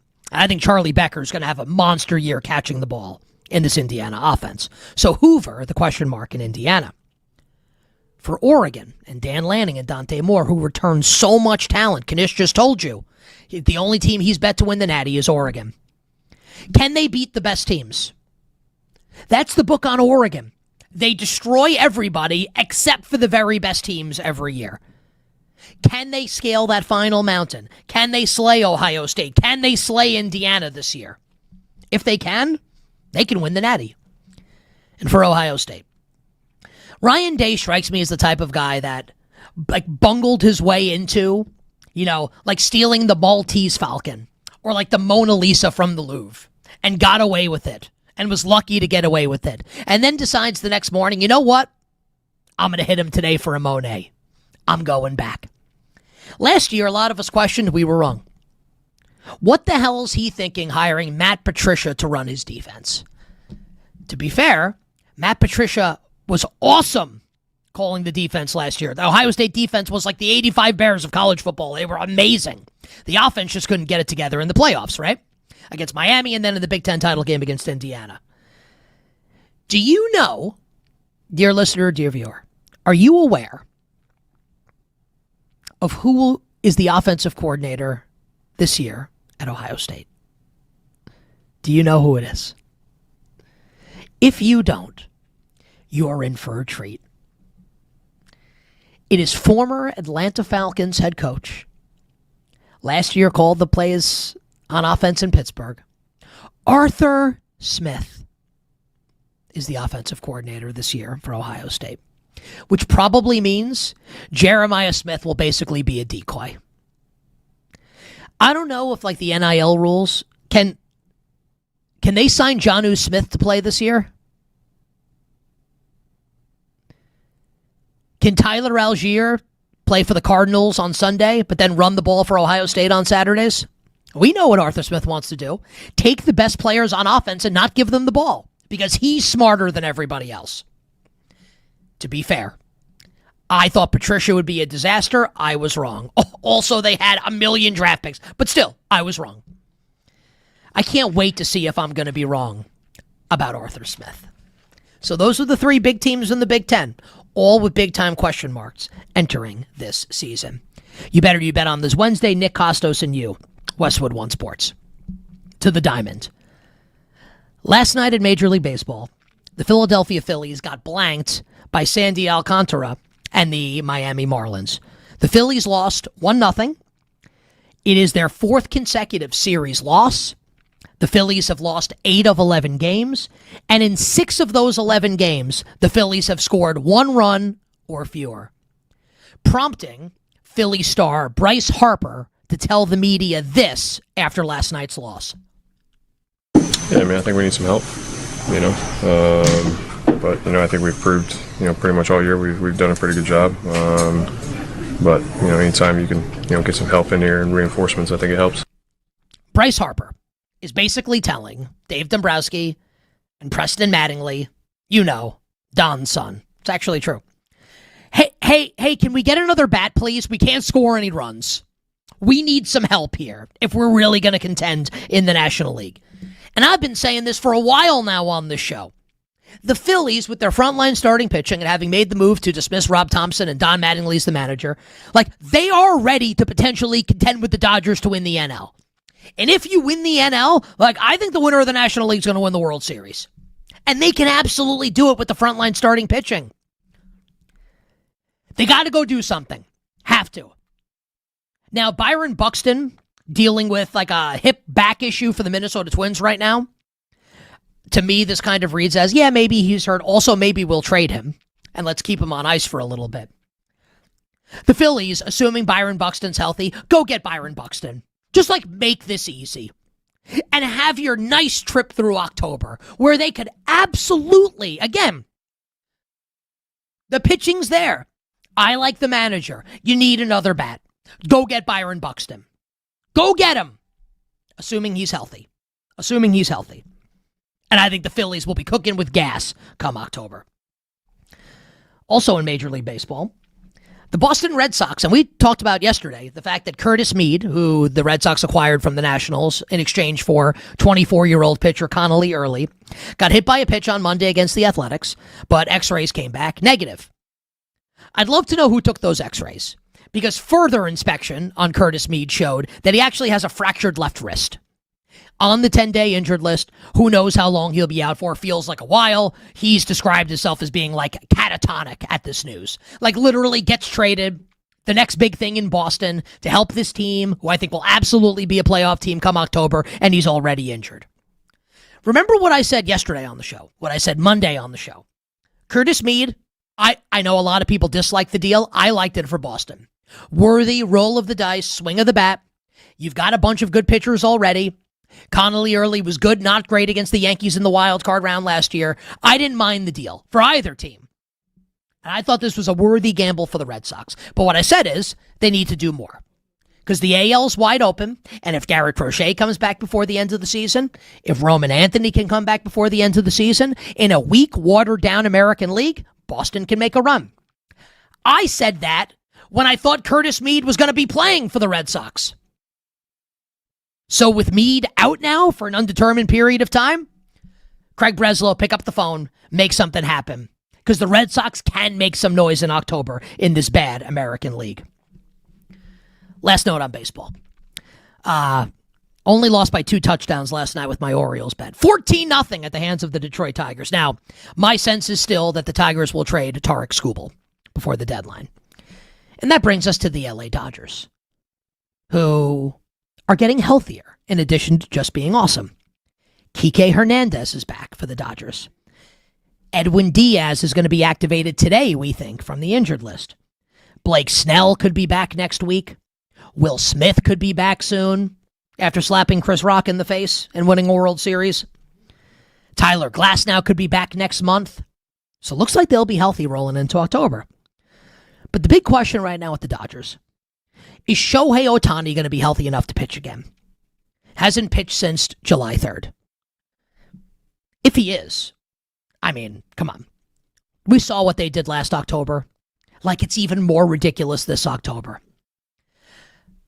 But my strong belief and feeling of the Dodgers is, leave no doubt, even if Ohtani can pitch again, even if he can, leave no doubt. Our show sponsor on BetMGM likes to say, make it legendary. I challenge the Los Angeles Dodgers to be legendary and go trade for Tarek Skubal. Go do it. Make it happen. And go for that 3rd consecutive World Series title. The trade deadline, 5 days away. And we are now seconds away from hearing from our executive producer, Bill Zimmerman, with the trivia question of the day. Bill, the time has come. How are you? Welcome back. Thank you, Nick. Let's jump right into it because you started the show talking about the fact that Kirk Cousins right now is slated to be the Week 1 starter and not Fernando Mendoza, a decision you're not a fan of. But Mendoza was the 20th quarterback taken first overall this century. And if Kirk Cousins does in fact start Week 1, that will make Mendoza the 7th quarterback out of those 20 to not start the opening week of the season. Can you name the other 6? Okay, are you ready for this? Okay, so Michael Vick did start, right? His first game? Or no, he didn't, right? So Vick is the first. Okay. Derek Carr. Yep. Okay, David Carr did. He did start the opener. So he's not. David Carr started them all, yep. John Kitna did for the Bengals, so Carson Palmer's one. Carson Palmer started all 16. He did? That year. John Kitna did. John Kitna didn't start for the Bengals his rookie year? I'll double check it at the break, but when I was looking up, it was all Someone Palmer. look this up. I think Bill's wrong about this. I think John Kitna started to begin the season for the Bengals. Carson Palmer's rookie year. Kurt Warner started the season for the Giants. Correct. Eli Manning's one. Did Alex Smith on my list? Did Alex Smith start for San Francisco? Okay, so Alex Smith is another. Who did? Like JT O'Sullivan? I'll have to look it up. Yeah, John Kitna did start, so you're wrong. Great job with your question. All right, so Kitna's one of them. So Carson Palmer's one of them. Let's see, what else do we got? Did Jamarcus start? No. He only started one game in his rookie year. Was it Tui Asasopo? That might be right. That's which is ridiculous. So how many more do I need? Mahomes wasn't the first overall pick. How many more do I have? You need 2 more. I need 2 more. Okay. Burrow did. Caleb did. It was not Tui Asasopo, but it is a well-known quarterback. By the way, who is it? For the Raiders. Who is it? Dante Culpepper. Okay, that's really, really, really funny. Cam Newton did. Andrew Luck did. You know what? Oh, Jared Goff is another. Didn't start. Jared Goff is another. You got one more. Jameis started, right, to begin his career in Tampa. Yes, he did. All right, we'll take a break just in the interest of time, and I will attempt to get the final one on the other side, and we'll wrap up the show with our bets right after this.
Now, back to You Better You Bet with Nick Kostos, presented by BetMGM on Westwood One Sports. Today, BetMGM players will receive a WNBA Odds Boost token. To use the token, add a WNBA wager to your bet slip and activate the token. If you win the wager made with the token, you'll receive extra winnings.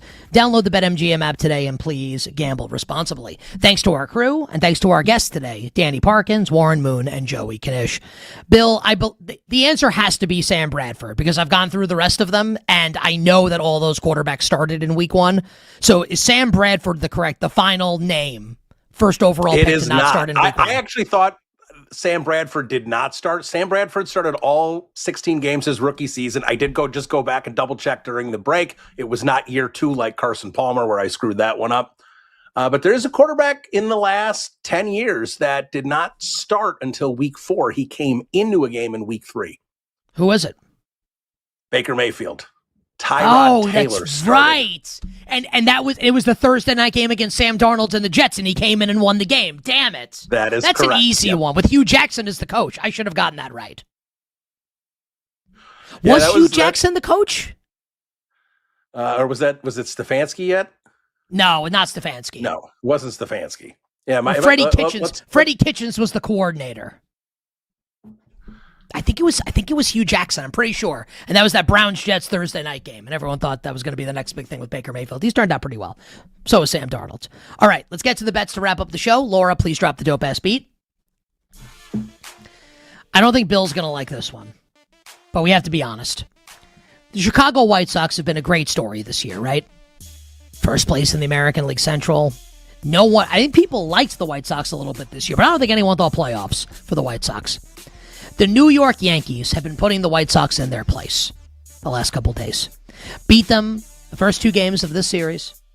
Coming up tonight, Cam Schlittler on the mound for the Yankees. And Cam Schlittler is the best pitcher in the American League.